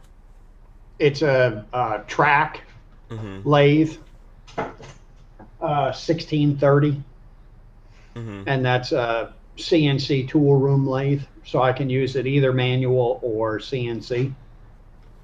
If I get my big head out of the way, which way do I? There we go. There you go. What's that other gun you have back there? That's not a Sten, is it? No.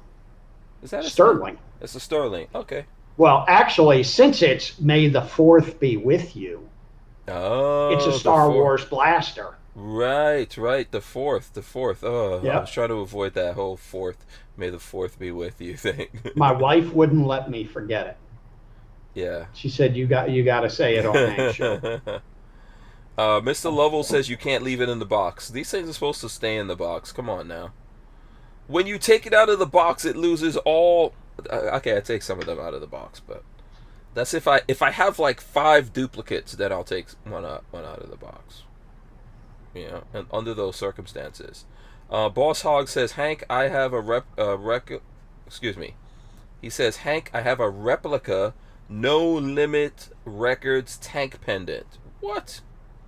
So No Limit Records is a rap record label, and their logo was a tank. Oh, really? Yeah. Isn't No Limit Master P? I think it's Master P. Yeah, that was Master P's thing. And Walter says it's a blaster. And yep. Vanessa Kitty says this is the way. So let's go to this bit of news. Kansas lawmakers override governor veto lower concealed carry age to 18. So the Wichita Eagle reports that the House conferred for less than 5 minutes before overriding the veto. The Lawrence Journal Ward noted the House vote was 86-37.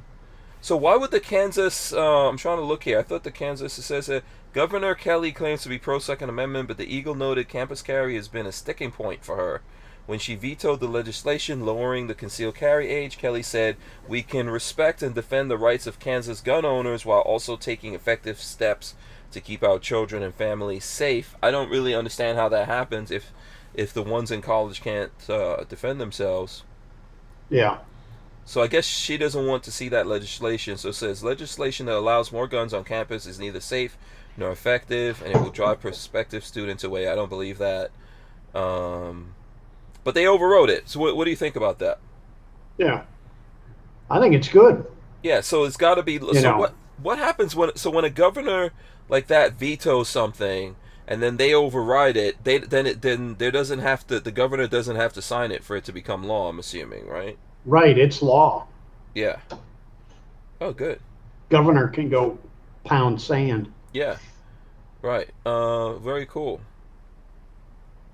What is Yes.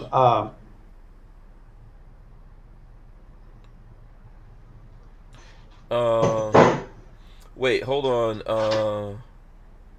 What is this? What's Max saying? He says it's a Blast Tech E11. Get it right, folks.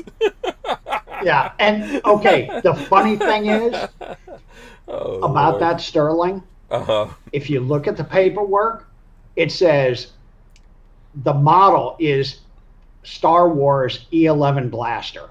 Really? Yeah. Yeah. Yeah. You know Fuck what? ATF. Mac is such a nerd. That's all I Hey, can say. Mac. He's a ridiculous gun nerd. Oh, what is this?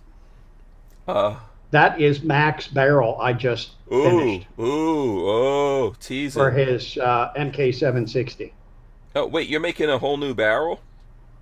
Yep. Oh, nice. He has a semi-auto with a 16-inch barrel, and I'm going to SBR it and put the short barrel on it and a shroud. Oh, sweet. And then I just finished that. Mm-hmm. I just finished that today, and I'll probably parkerize it tomorrow if it's not 900 degrees in here. Yeah. So yeah, that's what I was gonna say. So you've got that's got to be Mac, parkerized. that's your barrel. That is your barrel. I have many, but that is yours. There you go. Hold on. Let me can't go get full it in screen the on you. frame. There you go. There you go. There we go. Yeah. Yep, that's his barrel. So, can we do things to this barrel before it goes back to Military Arms Channel? Sure. What things can we do with this barrel before? Don't do it on air. Don't do it on air. He's happy though. He says yes, and he says he hopes you're doing well. Yes, I am doing much better, Mac. I appreciate it. Yeah, and he says sorry about the long wait for stuff, but you know. Yeah. He says he's making it work and into an SBR. Oh man, that's badass. Yep. And he's really excited about that. Good. Yeah, that's cool. That's cool. Be more exciting if I could make it full auto for him, but you know. Yeah. You know what would be really exciting? I would like to shoot it way before military. No, I would never do that. Then you would really see the wrath. Well, you know, Hank. Maybe you should test it at my place. I can't shoot anymore. Oh, you know, someone's gonna have to shoot that for you, man. Actually, because they put. Can you? Yeah. Yeah, there it is. Oh. They put a damn port in my chest. Oh. And I didn't even think about it when they put it in. It's on the right-hand side. Oh, so you know what? So I'm gonna have to do it for you then. Yeah. Yeah, I mean, you know, I didn't want to do that. I've been told if I shoot, I'll be dead before I hit the ground. Yeah, you know, because that goes right into my main arteries. Oh, see, we don't want that. We don't want that. So, in order to save your life, in order to save your life, it's nothing against Military Arms Channel. I'm gonna step in, the saint that I am. You'll make the sacrifice. Mac will probably freaking drive down to you to test that thing. We can hold it hostage until he comes down to get it. Yeah, you don't understand. If he knew that thing was ready for testing and you couldn't test it, he'll be like, you know what? I will show up over there. I will be there. Yeah, don't worry about it. So, no, that's cool. That's gonna be cool when it's done. Yeah. Yeah, it'll be nice. Yeah. I know you've got a whole bunch of things going on, so I don't know how long. Oh, he says only use federal ammunition. Okay, well, Yeah. you're gonna have to send that, Mac. Yeah, I was just going to scrape a bunch of 9mm off the floor that I got kicking around here. No, don't say that. We could get him to send us some federal, or we can get federal. I mean, they take care of Mac, Yeah. Maybe they could send us some of that ammo. Yeah, all you goddamn YouTuber guys get all this shit sent to you for free. I've been working for 30 years in the business, and anytime I want something, it's like, well, you got a credit card? Yeah. Now he says MK760s aren't all that common, so enjoy shooting it, just don't scratch it. See, that ruined it right there. I cannot promise I won't scratch a gun. That is... We got to shoot a video. Mm-hmm. And we'll drop it and drag it through the sand and, kick it around. And No. I'm not going to do that. No. I got plenty we can use. No. I don't, no. This dude takes his gun seriously. Yeah. Yeah, he says he shot it like 5 times. It was single shot. So I'm wondering, did he might never have put out a video. Did you put out a video on this, Mac? No, he hasn't. Oh. This is getting deeper now. This is getting more interesting. Yes. It's getting more interesting.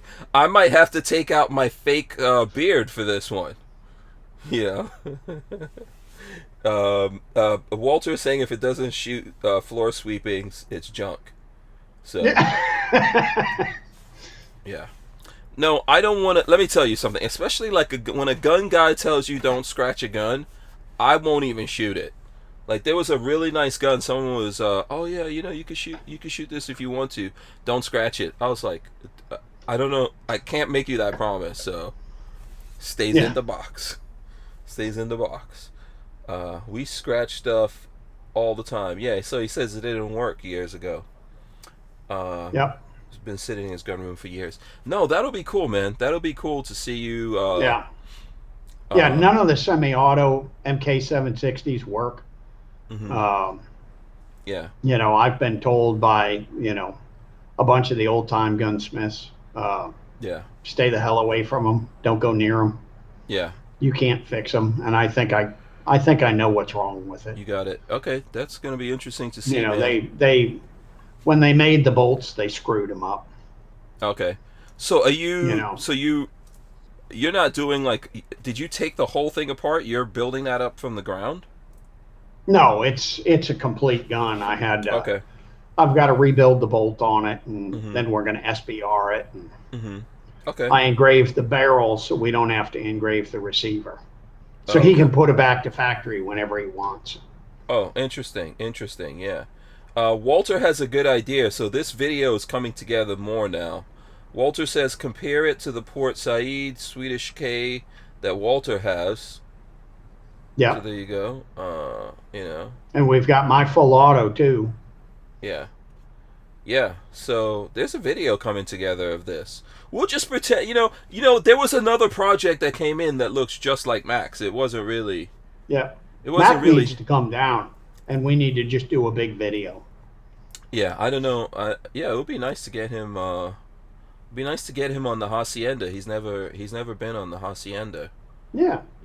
I don't know. I don't want to put any pressures on you for the time frame and everything, because I know that you're not feeling well. I don't want to put any of those kinds of pressures.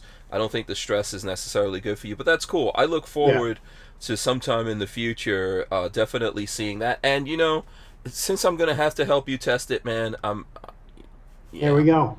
Yeah. And if we scratch it, it was probably there before that. Who knows? I know a guy who can refinish it just like brand Yeah. new. I mean, he'll charge the shit out of Mac, but I know a guy. Yeah. So he says it's basically U.S. made Swedish K. Originals were made by Smith and Wesson, and he says I do need a vacation. There you go. So, yeah. Florida in the deep summer. What else could be better? Yep. I'd say I'll bring out the STG 44, but he's already shot one. So Yeah. I think so. Like, all kidding aside, if Mac was ever coming to the hacienda to do some stuff with us, all the we guns, need to do everything out there better be a unicorn. Yeah. I would call that video. Everything in this video is a unicorn. There's a unicorn. Every single, but this is probably a unicorn right here, like a legitimate unicorn that you're working on. There was not many of the semi-autos made. Yeah. What? So this is a good question to ask here. What are the unicorn guns out there? I'd like to know from Mac his unicorn guns that he hasn't been able to get his hands on that he would love to get his hands on. I'd like to ask you that, Rich. What's your, Man. He says you can never shoot too many STG 44s, which I agree with. I got lots of ammo, and you can still the STG. You can still get ammo for it. Well, yeah, that's because not everyone has one of those guns. That's why. Yeah. What's your unicorn guns that you would like to? I would love to have a 700 Nitro Express double rifle. What? Yeah. 700 Nitro Express double rifle. Okay, Yeah. hold on. 700 Nitro Express double. It doesn't matter what end you're on. It's still going to kill you.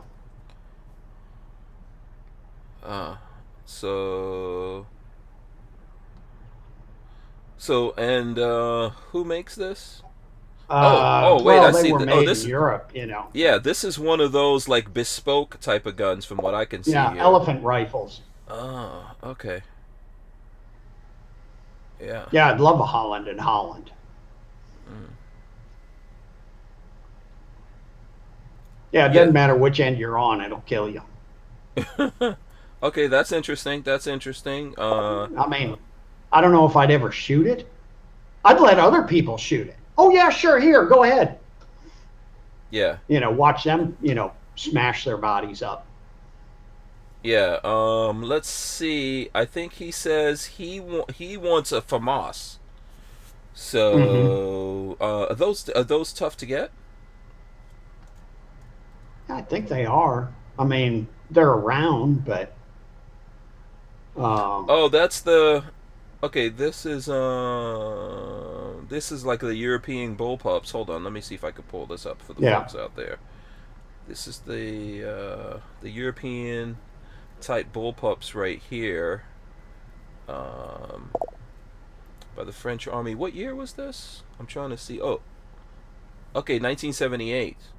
Yeah. Did any of these ever come into America? I know Sam Cummings had one. Was in his office at Inner Arms. Really? That's kind of cool. As a Bullpup guy, that's kind of that's a cool one. Let's see. I think he's saying how many were. Let's see. He says 200. 200 in the U.S. Wow. Okay, yeah. So those have got to be. He says about 30K. Okay, 30K. Yeah. That's interesting. I'm trying to think what would be less than an MP5. Yeah. Yeah, I like the idea. I like the European Bullpups as well. You don't really get them over here either. No.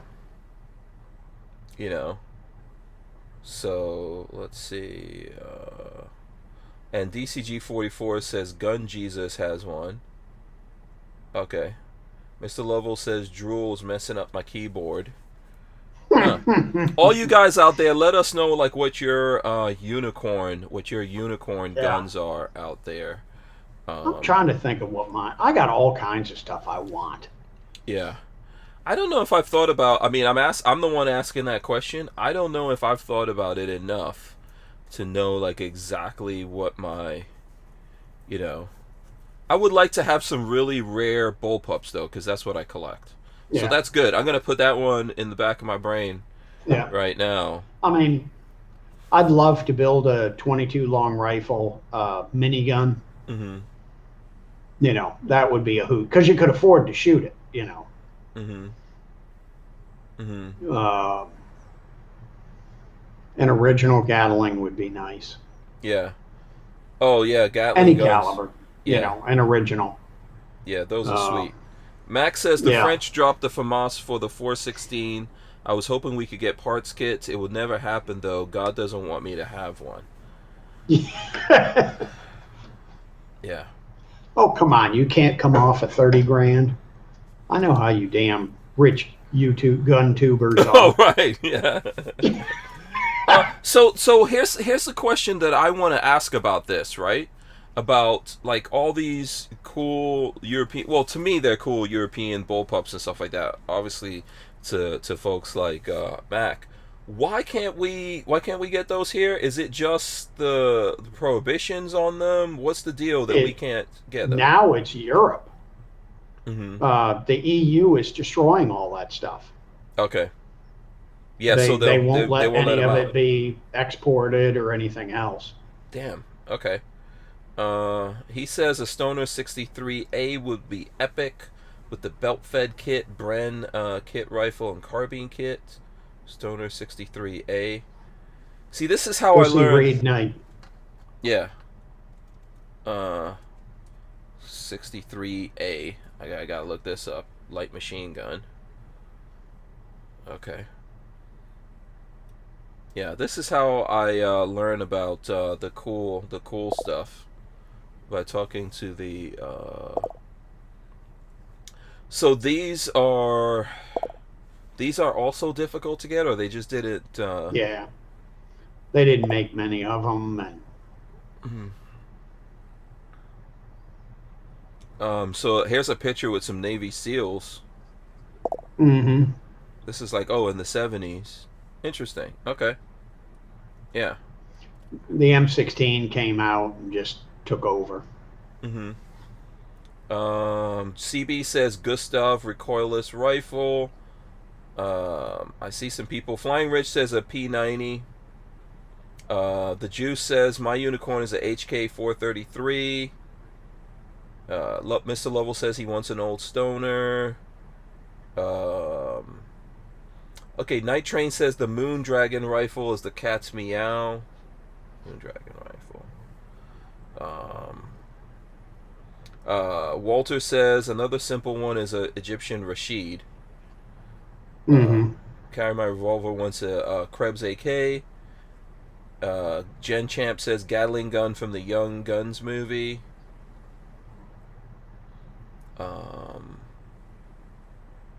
And DCG44 says MP5 SD would be sweet. Problem with those SDs is they're so damn anemic.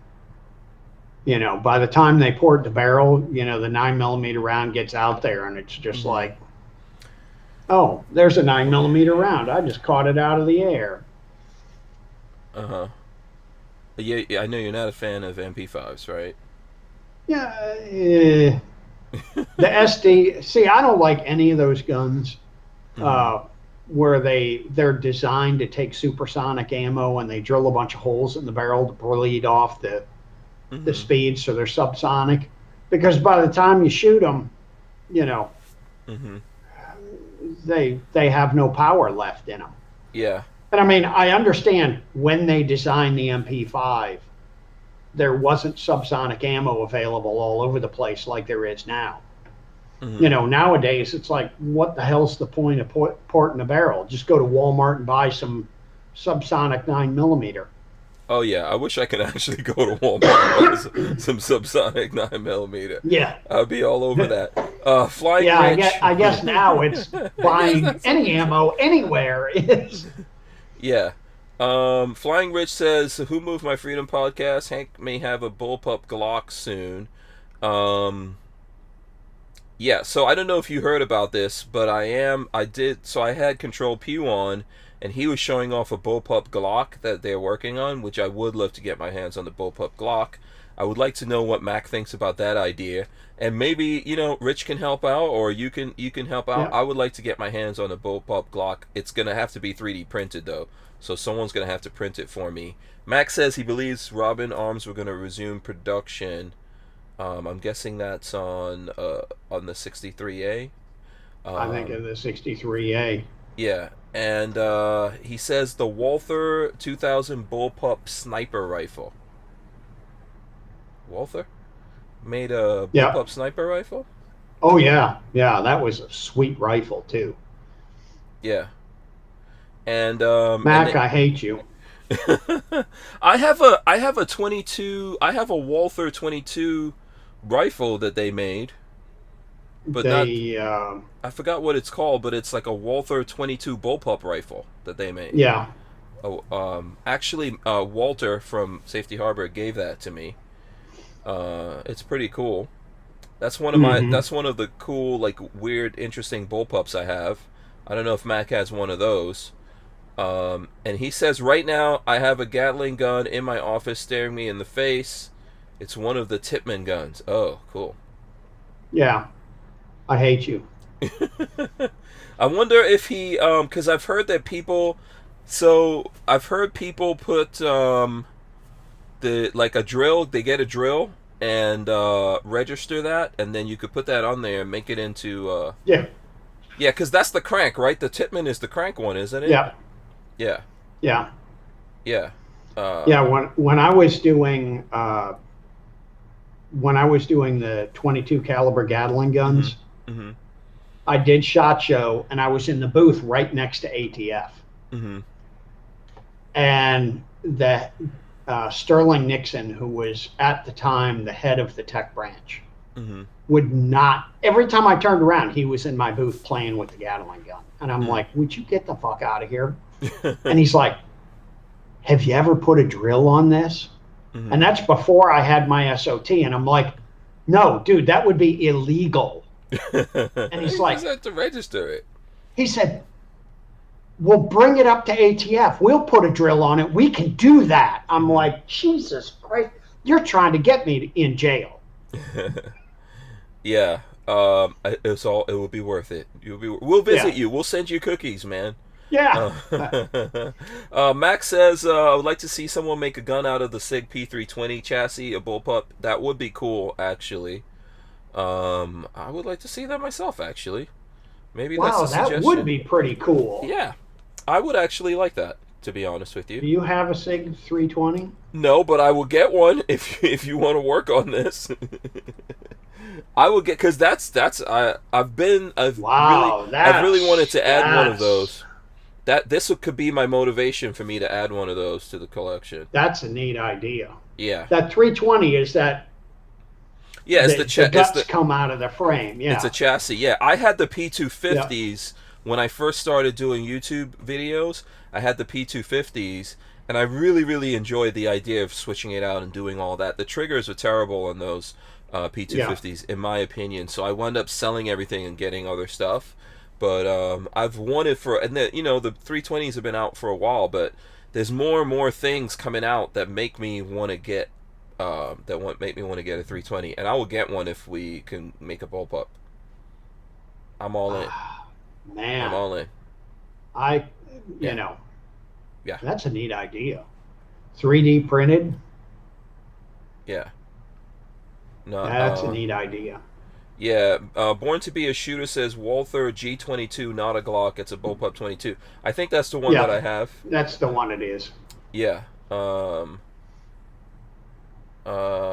And Walter says Alex Robinson was talking about the new production run at the last SHOT Show.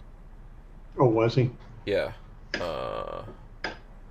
And Mr. Lovell says that Walther was great in the Tom Clancy Ghost Recon game. So I'm guessing that's the sniper one. What was it called again? What was the Walther?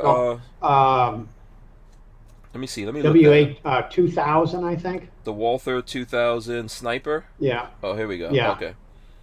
Let me look this up. I think that was the 2000. Oh, that's actually Yeah, pretty. it's a badass rifle. That's pretty. I'm not a bullpup guy. That's but, sexy. yeah. Oh yeah. Wait, they did this from 1982 to 1988, producing 3 different calibers.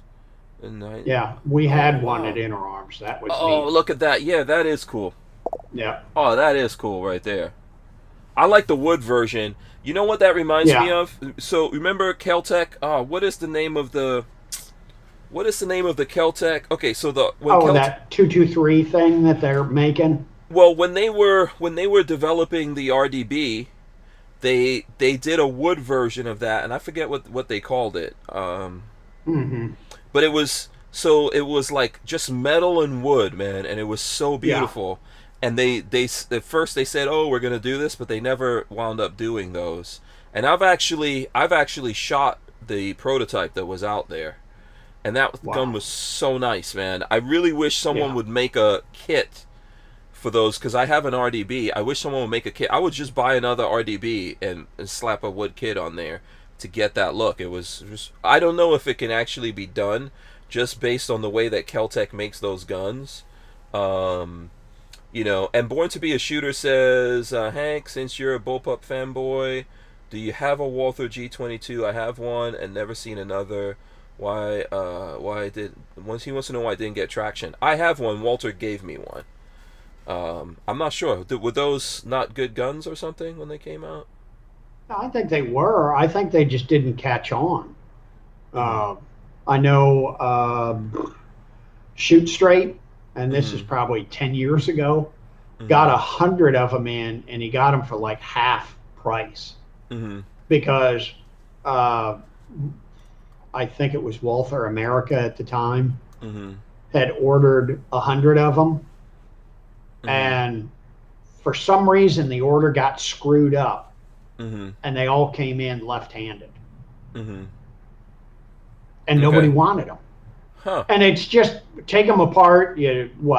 Take the bolt handle off or something and switch it around to right hand. It's real simple to change it, but you got to take the gun apart, and nobody wanted them. So they offered them to Khalid at Shoot Straight for half price. He picked them up for nothing and had his guys at the store switch them all over to right hand and made a fortune on those. Oh, wow. Okay. I'm trying to find, like, I know I have a video of the, let me see if I can find it. I'm trying to find that, I'm trying to find that video of the wooden, RDB. What was that thing called, man? I thought I had that video out there, but I can't. I'm trying to see. Walter says you can't injection mold wood, but you can 3D print wood.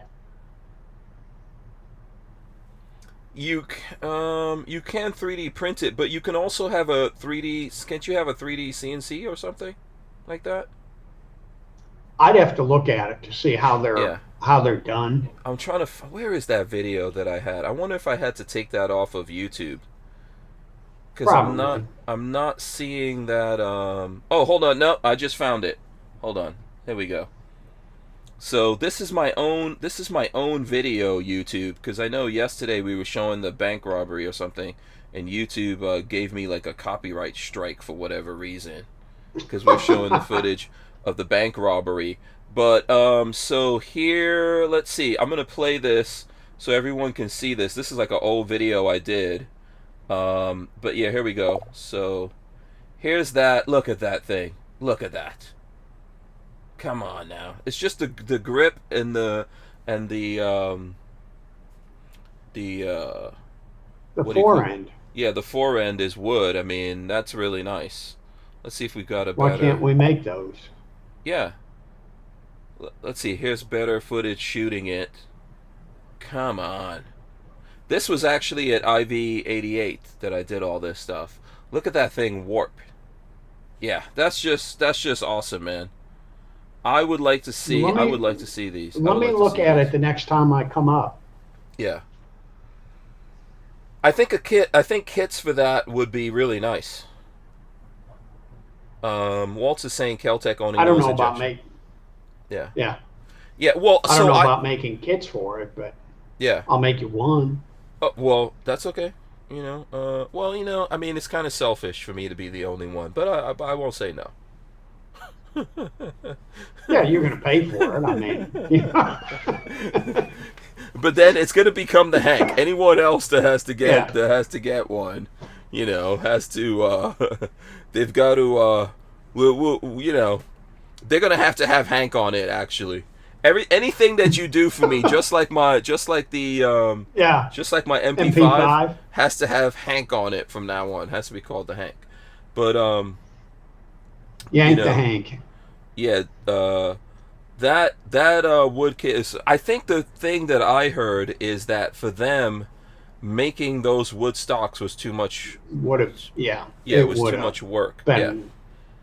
Yeah. Have you done anything where you've put like wood through like wood CNCs or you done any of that? Yeah, stuff? and you know, when I was in gunsmith school, I made what? Mm-hmm. 4 stocks by hand. Mm-hmm. Okay. You know, 3 stocks by hand, and then we could use the machines on another one. Everyone's making fun of how I've aged. Yeah, I'm an old dude now. This is what happens to you. You're old. You get old. Yeah, I guess I don't know, what, 5 or 6 years younger back then? Mr. Lovell says, who's the baby face in that video? Yeah, that's me. And yeah, back when Chad would speak to Hank. Yeah, that was a long time ago. That's before those dudes got real mad. Oh, here's Richard Hughes sending me. Is this okay? Richard Hughes took a picture of it. He's sending it to me when he went to visit. If you want to see it, you can go visit the Keltec factory. This looks like a different wood grain actually on this one. Yeah, it does. Yeah, this isn't that same wood grain. So they're making these things. They're making these things, man. I wonder if I can get the 3D models for those. If someone could do it, Rich, I might be able to. I think you could do it. And you could specially make them for people. You know, I might be able to. Yeah. I might be able to get the blueprints for those. Make life easy. Yeah, that would be because it's not. You know, it's not something they're going to be selling. You know, and if I was going to make 1 or 2, they'd probably just say, here. You know. Maybe we can see. I mean, I know originally they said they were going to sell them, and they were going to do a whole nice thing, like have it. I think what is that company? There's a company out in Nevada. Is it bad? What is the name of that company? It's BA something. They make the. They've got a nice gun that comes like that. It's I think you can get a 300 blackout version. You can get pistol SBR. Yeah. And it comes in a wooden box, like it's in a nice wooden box and everything. And I think they were going to do that. That would have probably been one of the most expensive guns that Keltec sells. Yeah. But it would have been worth it. You know, I'll frickin' put that on layaway. You know. I don't know if Keltec does a layaway thing, but, you know. Not for you. Yeah, you know. We can't be awesome, you know. I mean, you know, hey, we all can't be awesome. You know, this is the price. Sometimes when you talk about stuff, people get mad. You know, I guess it's what happens. Yeah. It's okay. You know, it's all right. It happened. It's happened plenty of times since then. And I'm sure it will happen plenty of times again. You know. Oh, yeah. But I will find a way. I think we can do that, Rich. And I'll even get. I wonder. I think they made a green version of the RDB, but it doesn't matter. We can get an RDB, and really do a whole thing of it. You know, make it green. And if it's just the grip and the fore end, that's not a big deal. Yeah, but what I'm saying is we could paint that thing OD green, make it look all old school. You know, and do a whole thing on it. Flying Rich is asking about Desert Tech. Are you familiar with the Desert Tech? Yes. That's that Bullpup bolt action rifle, I think. They have that. They've got some semi-autos out there now that are pretty cool. So yeah. I've seen Mac has one that we were talking about yesterday. So really Yeah, nice. I think years ago, Hmm. me and they were talking about doing that, Hmm. doing a barrel for their, doing a barrel and a magazine for their bolt action Hmm. for that subsonic 50 caliber round I came up with, and Okay. it just never went anywhere. Okay. Flying Rich says, "Get a job at Caltech, you get a free gun a month." That is true from what I hear. Yeah, yeah, it is. Yeah. Yeah. You know. So that's hey. You know, that's an awesome thing. I wonder what other gun company. If I work for BWE, can I get a free? Can I get a free Uzi every month or something? Sure, I'll sell you one for double the price. That's not free. That's not free. That's not free. All right, listen. We hit up against 9 o'clock. As I said to you, man, when we're talking, it's so easy to talk about stuff and hang out with you. So, I really enjoyed this. Oh, Brian Quick is trying to get at me. He says bullpups are the mother-in-law of rifles. Where's the lie? Are you pro or anti bullpup? By the way. Who, me? Yeah. Um, I guess I would lean more towards anti. Oh, you're more anti. Okay. All right. It depends on the gun, Mhm. Yeah. Most of them, like semi-autos, now I don't like them because I Mhm. don't like that chamber right by my face. Mhm. I've seen too many guns go boom. Yeah, but Uh, I don't know if I agree with that. I mean, guns can blow up. When any gun blows up, it does a lot of damage. We were talking about that 50. yep. So and It's all luck when they blow up, whether yeah. you get hurt or not. Yeah, so I don't think that a bullpup is any more dangerous than an AR or any other kind of thing. No, your face is just closer to it. Perhaps, but your face is close enough. I think that part of the gun where your face would be close to anyway typically is the strongest part of the gun, and then if things blow out, it goes in. You might lose. Look, you might lose a shoulder. You might lose a shoulder or Yeah. something. But you got another one. So. Have your jaw hanging off sideways. Avoid, avoid. Oh boy. Jag Champ says, "Glad you're doing better, Richard, and everyone else." Yeah, I appreciate everybody's prayers and all. Yeah. Walter Means a says. lot. Walter says bullpups don't matter. Hashtag bullpups don't matter. Um, Jade Grew is asking for something that won't happen. He says you should have Serbu and Richard on at the same time. Yeah, I don't like Serbu at all. So that's I've never met him. that's one of the worst dudes in the gun industry as far as I'm concerned, attitude wise. He's a pretty horrible person. He has no respect for anyone. So yeah, so that's never gonna happen. I can just put it that way. I'll tell you guys that honestly. I have met him, and I've dealt with him enough to 100% know what I'm telling you. So to not want to do it again. never again, never again. That's a pretty nasty human being right there. Okay, Here, you so want to borrow this? yeah, it's gonna be more than necessary in a situation like that. So, so listen, let's wrap this up. Let's wrap this up here on, and try not to do it on a negative note. But reality is reality. Oh, now Kiaski's asking, I don't like it. I'm telling you, he's a very nasty person. That's not respectful to anyone. And that's like a matter of truth and fact. If you actually talk to people, is an incredibly horrible person to other people and says a lot of crazy shit, including racist shit and all kinds of horrible things, to disrespectful, sexist stuff or whatever. So that's just a reality. That's why you don't. There's one video that I have of me ever doing anything with that guy, and that will be the last one. So no, never on the podcast before. All right, so Um, let's try to end this on a positive note. Richard, I'm just telling you guys so that you, because this is probably there's probably stuff that you guys don't know. But Walter's saying happy thoughts. Yeah. Happy thoughts. Yeah, Walter's trying to be positive. Walter knows a lot about that situation. Okay, so Rich, tell the folks out there if if they're looking to get some stuff from BWE.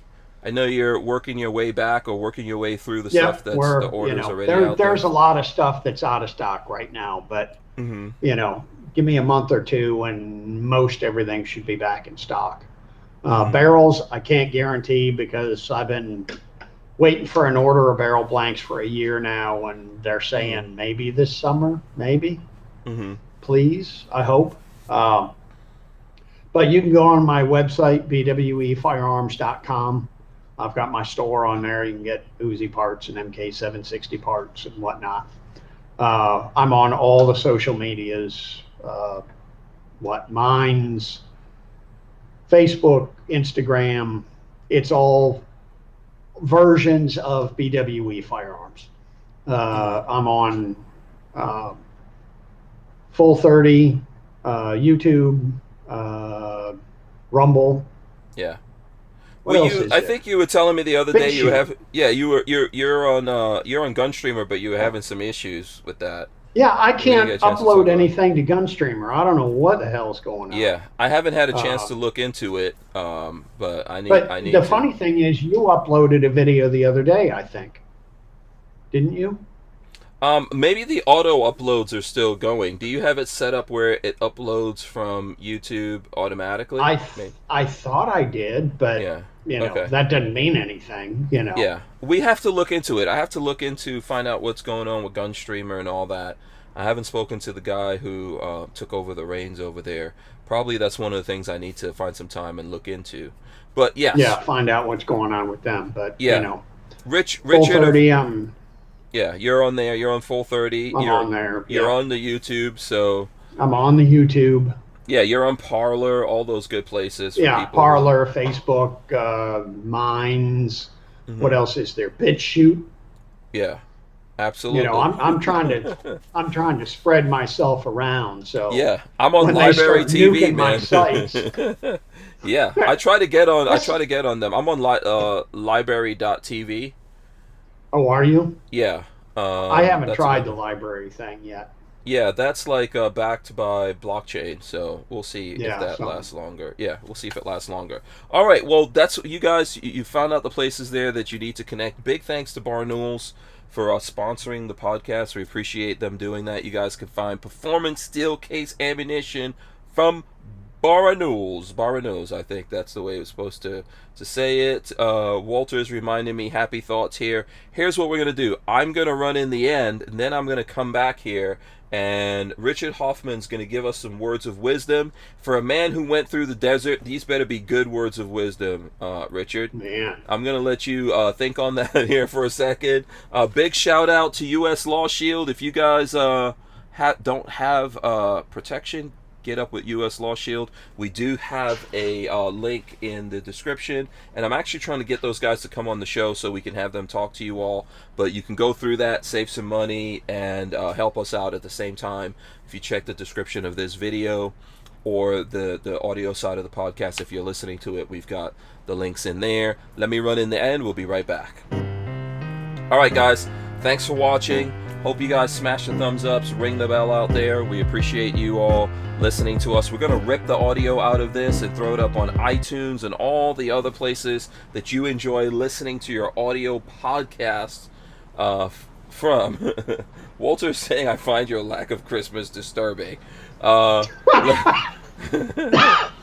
Yeah, he's watching a lot of Star Wars stuff right now. Rich, give us some words of wisdom, man. Words of wisdom that I learned the hard way. Take your butts to the doctor and let them stick the camera up the old poop chute to make sure you don't have colon cancer. Because it ain't fun. Mm-hmm. Absolutely. I agree with that. And I'm so glad you're here. Hope you're, glad you're feeling better. Hope that, doing this show and this kind of stuff helps keep the spirits up and stuff like that. Oh, yeah, it does. It does. Yeah. Everybody here has done a lot for my spirits, and I appreciate it. Awesome. So does my wife. Because Yeah. it gets me out of the house for 2 hours. Yeah, absolutely. 2 hours of heaven. 2 hours of heaven. Yeah. She doesn't have to listen to my dumb ass. Shout out to Mickey as well. We appreciate her. All right, so we're out of here, guys. We will see you tomorrow. We're out. Peace.